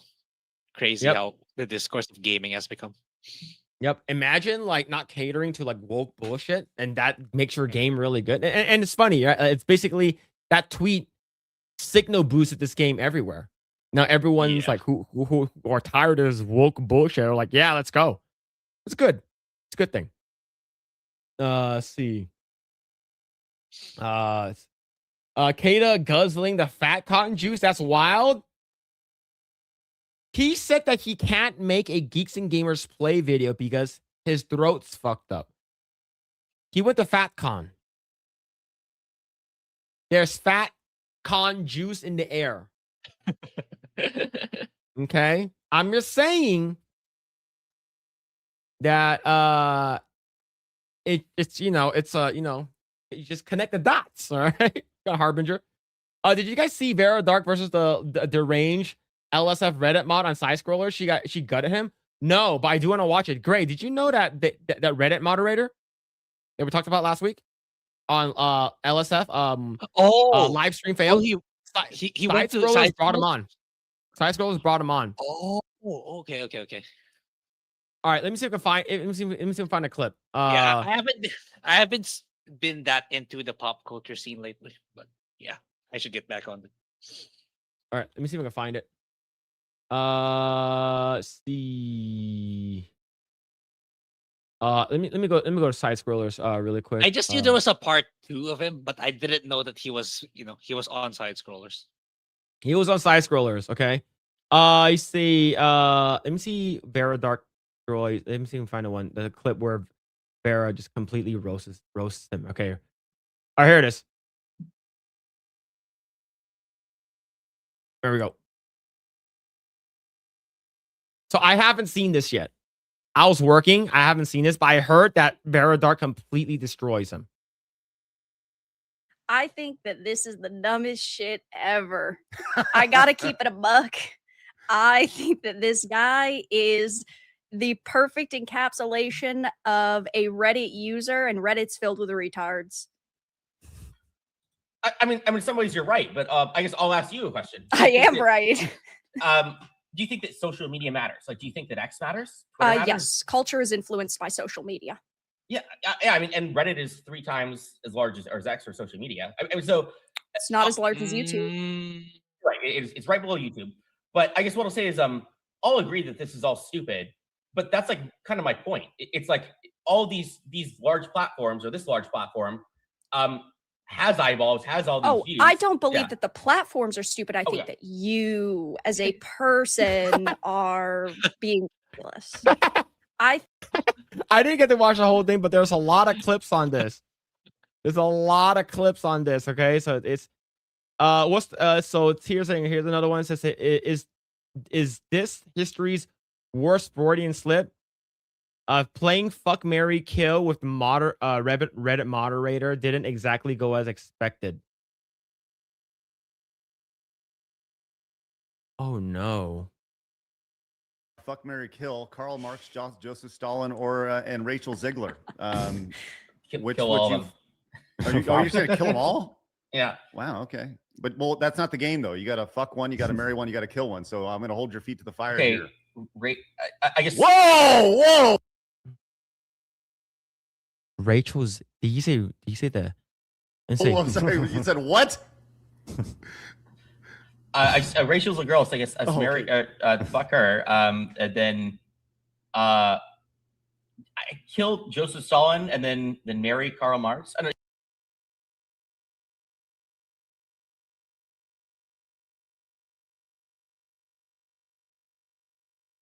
He sort of reminds me of me a little bit. Do you know how? You know, like when people ask me, "Hey Phil, who would you rather go on a date with?" I'm like, you know, and I immediately just like mentioned Blair White. You know, like I could have chose not to answer, Yeah. but I It's answered like, it anyways. you The know. thing is that this guy says that he would fuck Rachel Zegler, but marry Karl Marx. Yeah.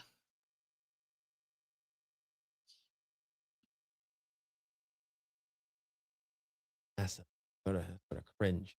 That's sort of cringe if you ask me. He's more of a cool dude. Okay, Karl Marx. I don't think It's Stalin okay was to say cool. no I to. feel- Karl Marx is a cool dude.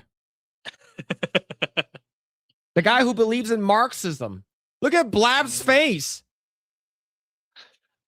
Look at Blab's face here.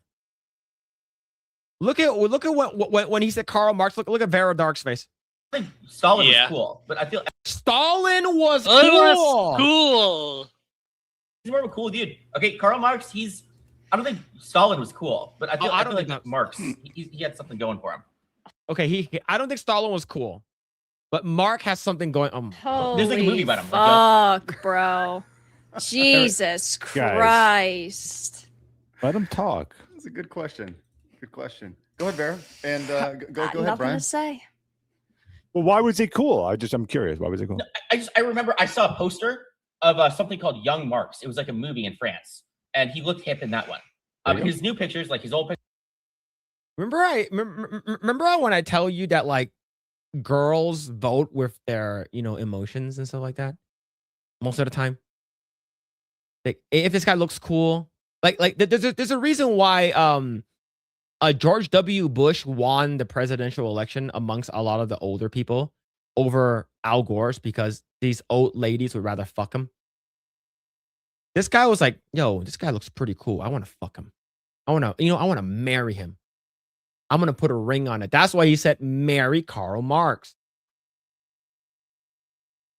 It's because he looks cool. Yeah, he does So not you're look cool talking there. physical appearance, then yeah. Yeah. Huh. Is he gay? Huh. Why is his lips so red? Yeah, exactly. His lips are so red. So it's like, he put the lip gloss in there. Okay. Do you Not feel not like his ideas. He's an idiot. It's more red than Okay, Blab's. well, I don't Vera. like his ideas. He's an idiot, but he's hot. So I'm going to have sex with him and marry him. That's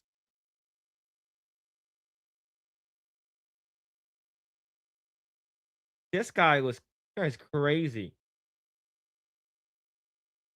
That's a crazy guy. the power that you felt by being a Reddit mod went to your head, is what you're saying? Kind of, but I would also say it's I tried to do, we'll say it, the right thing at the first, at the initial thing, and that never worked. Every time, I tried to just convince people, it didn't work. But every time I tried to break the rules, every time I tried to manipulate people, every time I tried to take it further and further and further, that worked. And the way I break the rules, the way I manipulate people. Dude, that's a terrible way of articulating it, man. Like the way because rules does not apply to me since I'm okay. So live stream fails, LSF. It's one of the most visited subreddits for live streamers to use. Like someone like Hassan Piker or Asmongold will use it daily. Right, so whenever someone does something stupid or someone does something like idiotic or they get banned or something like that, LSF will immediately post it up, and they take a lot of stuff from Yeet on X. On X, yeah. So it was just like a one step after another until I guess you could say the power goes to your head, or it's just, that's what I got rewarded for until it blew up on me at the end. Okay, so Can I ask a real quick question? Yes, please, Sorry, Phoenix, Craig. yes. I was actually kind of curious, because I actually find this kind of fascinating. What were some of your tactics in manipulating? Like, what can you kind of step us through? How you did that? Fucking Phoenix. Don't Don't answer that, man. Sure. Wait, manipulate like what? Like what? The other Reddit Oh my moderators God. or the? Yeah. Well, I mean, I guess you tell us. You said that Yeah, you would manipulate exactly. people. Yeah. Like, give us some examples of what that looked like. Oh my Exactly. God, So, you're such an idiot, man. The main way that I initially like became the top mod, like the dictator of this group. Oh my God, you're so stupid. Dictator. I became a dictator. Yeah, he literally let the power go to his head. He was a fucking control power hungry freak. Remember, Oh God. if this guy were to ever get in power in like politics, you're fucking done. Yeah. You're done. Is that one of the other top moderators had left? So And there easy was, to like, a power bait, man. So And easy. so there was this internal. It's this power, like mental power, like superiority complex, right? He gets fucking horny. He gets high off of how much power he has. It's like, you know who I am? Remember that video we watched? Like, you know, I could have done so much. We have so much influence. Like, he feel like he's so proud of that. He can control people's thoughts. Yeah, he did. Absolutely. Fucking cringe. Between who will be at the top position. And what I ended up doing is I just ended up playing two sides against each other. I talked to one side, said, hey, these people are out to get you. They're doing all these bad things. And then I went to the other side and said, hey, those guys are out to get you. And then I was kind of like the middle of the road guy, being nice, working with everybody. You know, He's the little finger. My God. He's little finger. You got played so hard. Oh, I can't you know, believe everybody it, wanted man. to be the I was like I was can't better believe than it. everybody else. And so you know, And he just they spills wanted all to of be on this. top, but they'll take me in Yeah. second place. Man, this guy is Man, fucking crazy, man. bro. He got played so hard, man. Yeah, holy shit, man. Epic Southmouth Miki for the 454. Here's for the lurker text. Thank you, man. Grae, you know what Thank you. Southmouth is? No. Do you know what a chocolate starfish is? Also, no. You got a lot of explaining to do. So this is your north mouth, right? Okay. What's your south mouth? Okay. Okay. Grae's like, oh.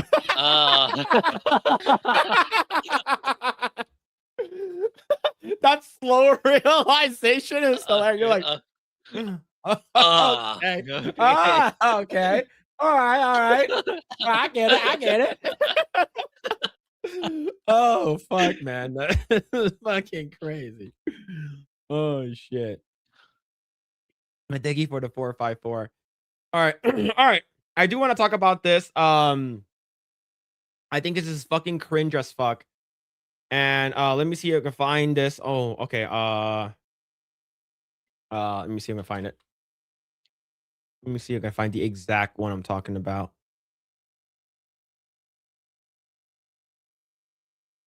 Can I find that or no? Hold on. I'm trying to look for I forgot what that guy's name already. But yeah, so you know what? I'll just bring it up. I'll just fucking bring it up. All right. Grae, do you know who Extra Emily is?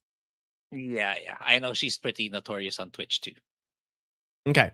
So I believe she's a part of OTK, right? She's part of OTK. Okay. And she's That pretty, I didn't know. she's a pretty big streamer on No, she's big, yeah. Twitch. on Twitch. And of course, like if you guys don't know who she is, she's Asian. We're not related, okay? She got in trouble for multiple things. She does a lot of IRL streams. Okay, a lot of IRL streams. She did one stream where she ran a red light. She broke a law. I believe she was suspended for it for a little bit. She also got into like an argument with her dad or something like that about like her dad was like, hey, you still haven't sent us money for your student loans, and you're a millionaire now. You still haven't sent us money or some shit like that, right? I believe that's the thing. But most recently, like she got called out for her being sort of cringe. And I think it's sort of weird for her for me, okay? I think it's weird as fuck. Just saying, you know. I think it's weird as fuck. But most recently, she went live and she started acting like she's sort of like a like I'll let you decide. I'll let you decide, okay? I haven't seen this yet, but we're gonna have to watch this together. Okay. Okay. Thank you, chat, for 15,000 subs. I really appreciate it. I never ever thought. I'm gonna stop really quick.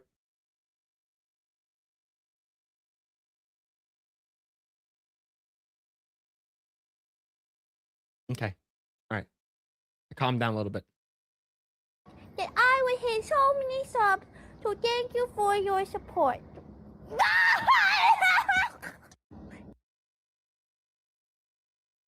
So, what are your thoughts on this, Grae? Brain rot.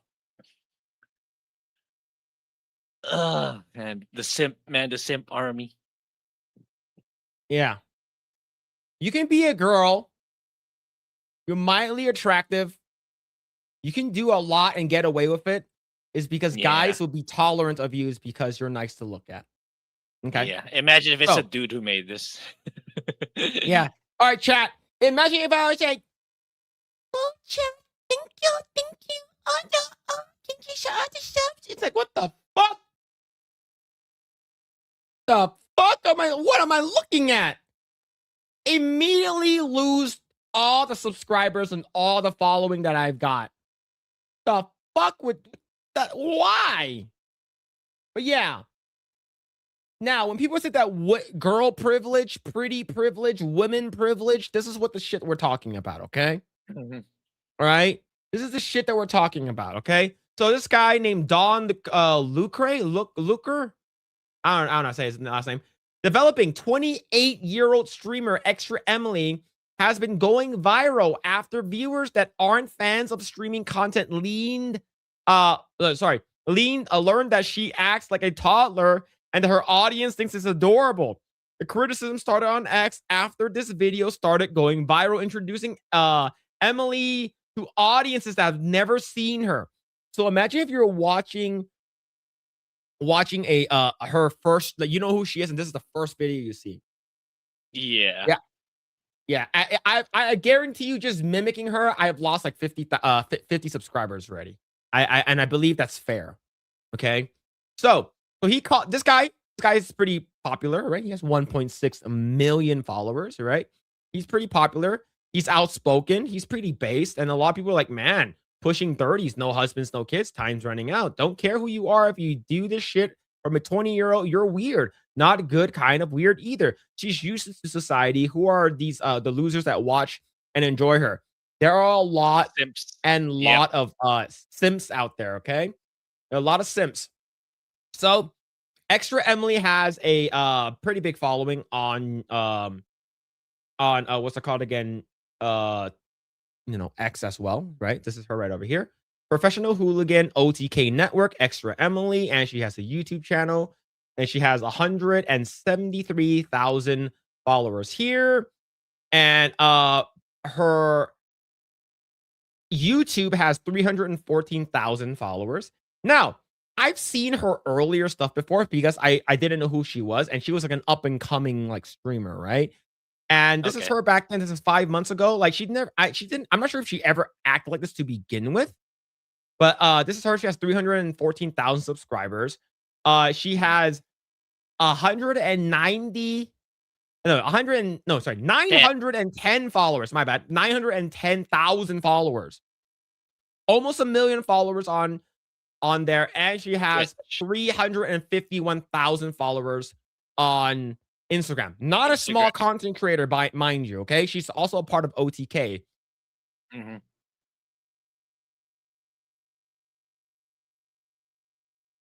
She got butthurt and blocked him. Extra Emily needs to grow the hell up. These streamers are softer than celebrities ever were.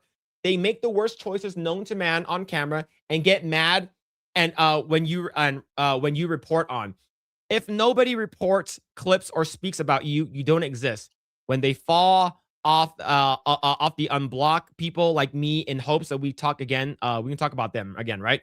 So never ever block media if you want to help create ways to make it harder for people, harder for you to ever fall off. Streamers have to worry about me now. I'm reporting on your industry now too. So yeah.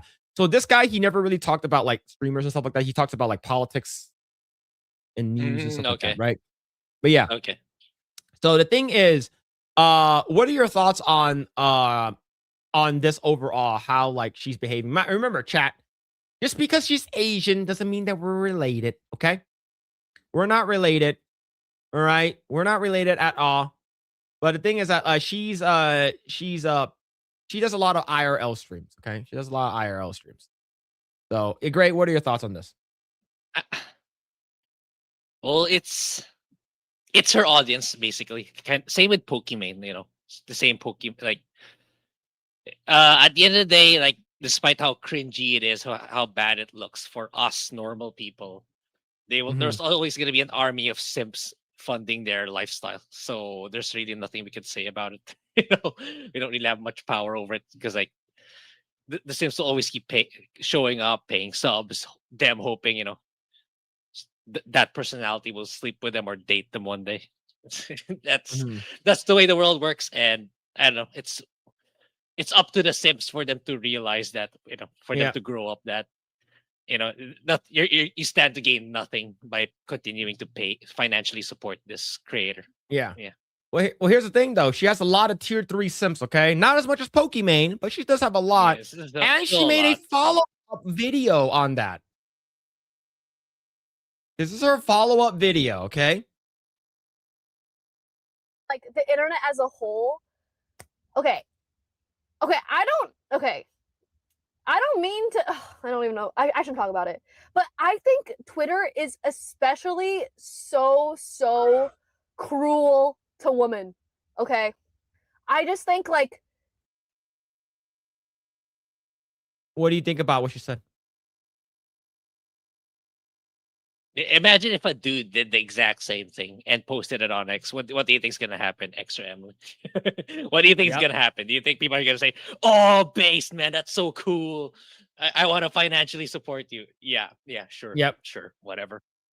They just go crazy. I mean, it is bad. Like when they, when you know men fuck up. Like obviously they get hate, but.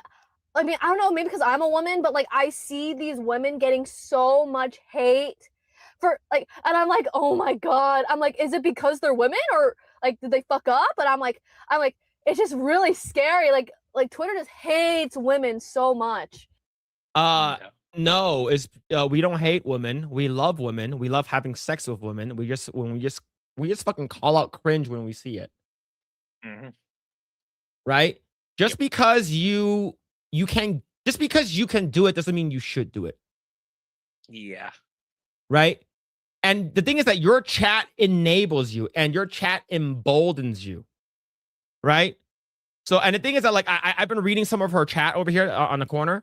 They're basically calling that guy that talked about her, the one that she blocked, he 1.3 million bots that are following him. Sure. Yeah. Right? It's wild. I'm like, is it just like a bunch of like crazy like women haters on Twitter? So it's very scary. I'm like, it has to be because they just don't like women. And no, we just don't like cringe women. Yeah, and it's surprising that it affected you this much, given your size and influence. You know, one guy just tweeted one clip of you and you react this way. Like, I think the reason why she made a follow-up video is because that person has way bigger following than she does. I think that's the reason why. Let's say if I post something like that, right? It's like, oh, extra Emily just fucking cringe and shit like that. This is like, who the fuck does this shit? It's fucking cringe. Stop doing it. Grow the fuck up. She won't even fucking bat an eye. But the fact that the person that did it has 1 million more followers than she does, she has to address this, right? So let's say like, and the thing is that they can only resort to, let's say if she was black. Yeah. Let's say she was black. That's more potent. Twitter than just being hate black women. Twitter hates black people. They hate black women and stuff like that, right? But here's the thing, though. That guy Dom, he's black, so you can't really say you can't use that, right? And now you can't use the race card here. It's because who's more oppressed, right? The black guy or the Asian girl? The black guy is more oppressed according to the Olympics, right? So you got to do what's more oppressed, male or female, and you always got to do like fucking toxic masculinity. Is always about your fucking sexual identity. It's all about your gender. It's all about who you are. It's like, bitch, no, it's your actions was caused that. You didn't have to post that cringe video of you like, oh, it's like, what the fuck? Stop. Imagine if your dad saw that. But I'm pretty sure her dad still like, hey, He's okay with it. I'm still waiting for my daughter to give me back the freaking student loan money that she owes me, right? So now the thing is, I do want to talk about now here's the thing. Do you know who Sneeko is? Oh yeah, I do. Yeah. Sneeko made a response on this. It's so stupid. Is he into that stuff? Yeah, it does. It's just really scary. Like Twitter just hates women so much. Oh no, hates women. You're like, oh no, it's like it's not hatred. It's just a little funny. Emily, it's just a lot of people think that stuff goofy. If it's all misogyny, I think you're coping. Yeah, exactly. Like, you will always think it's misogyny. Like, these people are just like, bro, it's not everything is about that. Not everything. Like, the reason why it's like you're 28, you know? You're like, stop. Just stop. Another thing, I don't agree with a lot of things that Sneeko says. Yeah, for sure. Absolutely. But I agree with this. Yeah. It's goofy. It's weird. Just stop it. The rare Sneeko W's. And the other one is like when he debated Moist with regards to tuning kids. Yeah. So here's another person. Kick streamer Digital Trap GM. GEM goes off on Extra Enemy for saying Twitter is full of woman haters. You are pushing 30. Your ovaries are drying up. You're a joke at your age. Be a real woman. Damn. Right? But yeah, so a lot of people are, Extra Emily is so adorable. Even though she's 28, she has such a useful personality. Simp. Mm-hmm. This person is a tier 3 sub. Tier 3 subscriber. And that's what Extra Emily is going to look like later on. Man. Why does this turkey look like she is at 35 and finally ready to settle down? Extra Emily in a nutshell. Damn. Well, it is what it is, right? We'll see. Let's see who gets to take a turn in your freaking Twitch club. But yeah, she has a lot of followers and stuff like that. In my opinion, just do regular shit, man. Stop doing fringe bullshit. All right. See. Justin Martin's with the 5. I think we now know Tree Bear's next project, eh, Phil? Can we ban him? Yeah. That D-Day Somalia meme was really funny. That was really good. The fat one? Yeah. I'm going to sue him. I'm going to sue him for defamation. Tree Bear must be stopped. Bro, this is out of control, man.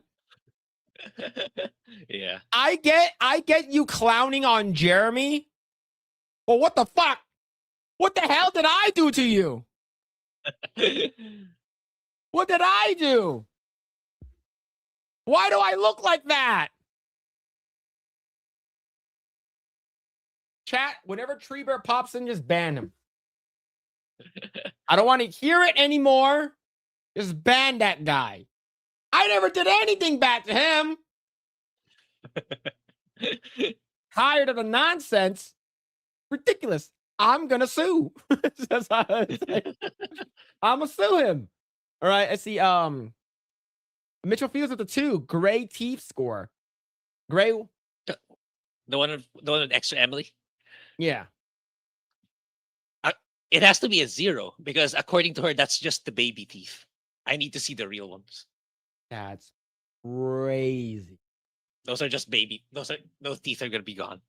That is wild. That's baby teeth. Those are baby teeth. Crazy, man. I'll give you 6 months. You're gonna look exactly like that. Maybe. Phillip Chunk. Can we ban him? Can we get Divini? VIP him? B-man, I'm gonna unmod you and ban you immediately. Man's phone book manifested. That's wild, man. Yeah, it could be worse. There's a dead ovaries meme that could have been posted. That is very true. That is very true. But yeah, see. Anything else? I think we're done. I think most of the I know we have a bunch of stuff that we didn't get to talk about, like the Night of the Seven Kingdoms. Wait, I do want to talk about that. Yeah. I haven't seen it. Yeah, Now, it's good. Without spoiling anything, did you like it? I like it. I liked it a lot. It's like, it's very, for those who are skeptical, I would recommend at least watching episode 1. It's much more small scale compared to House of the Dragon and Game of Thrones itself. So it's a much smaller story, more it definitely has more comical humorous elements to it. It's not super serious. So it's more like a guy wanted to be, working his way up to become a knight, but episode was all about people rejecting him. No, you can't be a knight. You can be a knight if this other guy endorses you and stuff like that. So it's much more smaller, much more traditional in a sense, which is refreshing given modern day Hollywood. I like it because when the first time we saw that trailer, I was kind of concerned like the small bald girl was gonna like girl boss him, but she's all right. When I saw the, I don't know if it's a girl honestly, or if it's a guy, but if it's a boy, but I like their dynamic because he or she ends up becoming a squire for him, and they work together so that they could reach a higher standing in life. So it's very, very basic story, not like because for me it's like I'm kind of weird out with the macro story of Game of Thrones and the way they handled season 2. For me, it's like looking back at House of the Dragon season 2. It's like I think it's below average, especially with the way they handled Daemon, the way he's been Harrenhal the entire time. I didn't like it, so I think like this new direction it's good for the overall GOT franchise. So yeah, I like it. I'm looking forward to the next episodes. All right, cool. We'll talk about it more when you watch episodes 1 and 2. Yeah. Have you seen the He-Man trailer? Yes, I watched it with I did. the Epic Verse crew. I watched it then. It looks okay. It doesn't look awful. Yeah. Skeletor looked kind of good in that trailer.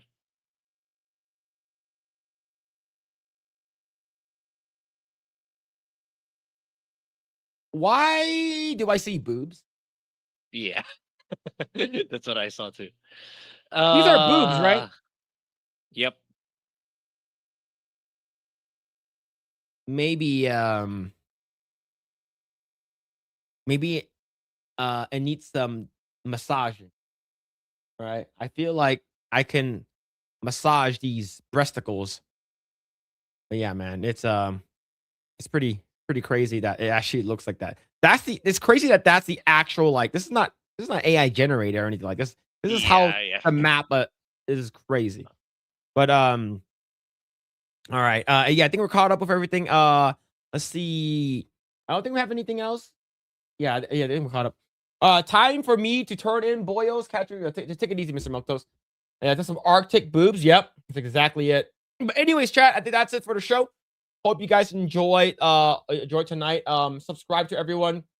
Go check out Daughter's Revenge with the Ripperverse. Go and check that out. Go and check that if you guys want to go support X-Wing and Jay, Drunk 3PO, and go ahead and grab yourself a copy of Daughter's Revenge. It is in the pinned comments. It's also down below. Shout out to Beardo and X-Wing for hopping on earlier. Definitely really appreciate it. And Grae, what are you up to, man? Where can people find you? What are you doing? Yeah, so Code Vein 2 is about to come out next week, but I am playing right now the DLC of Dynasty Warriors Origins. If I don't make a video on that, I'll probably do a written one. So I have some thoughts about the DLC.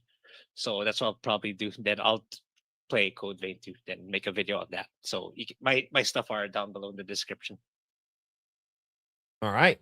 Go ahead and check that out. Go ahead and check that out right over there. All right. So you guys can check me out at Mr. Phillip Chan. Go ahead and check me out. I'm actually where the hell am I?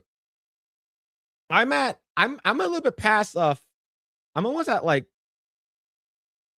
I'm under 400 subscribers to get to 5,000 on my personal channel. So if you guys haven't already done so, go ahead and check that out. Also, shout out to everyone who's been hanging out. Shout out to everyone hanging out on Rumble, on X, and on YouTube. Thank you so much. Quagmire, Bohica, Mitchell Fields, Jesus Davila, Hollow Ninja, Justin Martins, Andres. Andres with the 100 earlier. Holy crap! Thank you. Phil's cousin, SCDB, NTR Uncle, Kohauser, 21 Palika, Ham the Third, Epic Southmouth Miki. Thank you guys for all of support for the channel. Thank you guys. I'll be on the lookout for tomorrow for Asian Dad reviews. It'll be for Terminator 3 Rise of the Machines. And yeah, we'll be back next week. I don't think we have a guest as of right now, but we'll see who we can get on. If not, then it'll just be the two of us. But other than that, I'll be rating you guys over to Yellow Flash. I think he's the only one that's on. I think you guys really appreciate it. I hope you guys enjoyed the stream, and we will catch you guys next week with more Project Eggroll. Take care, everyone.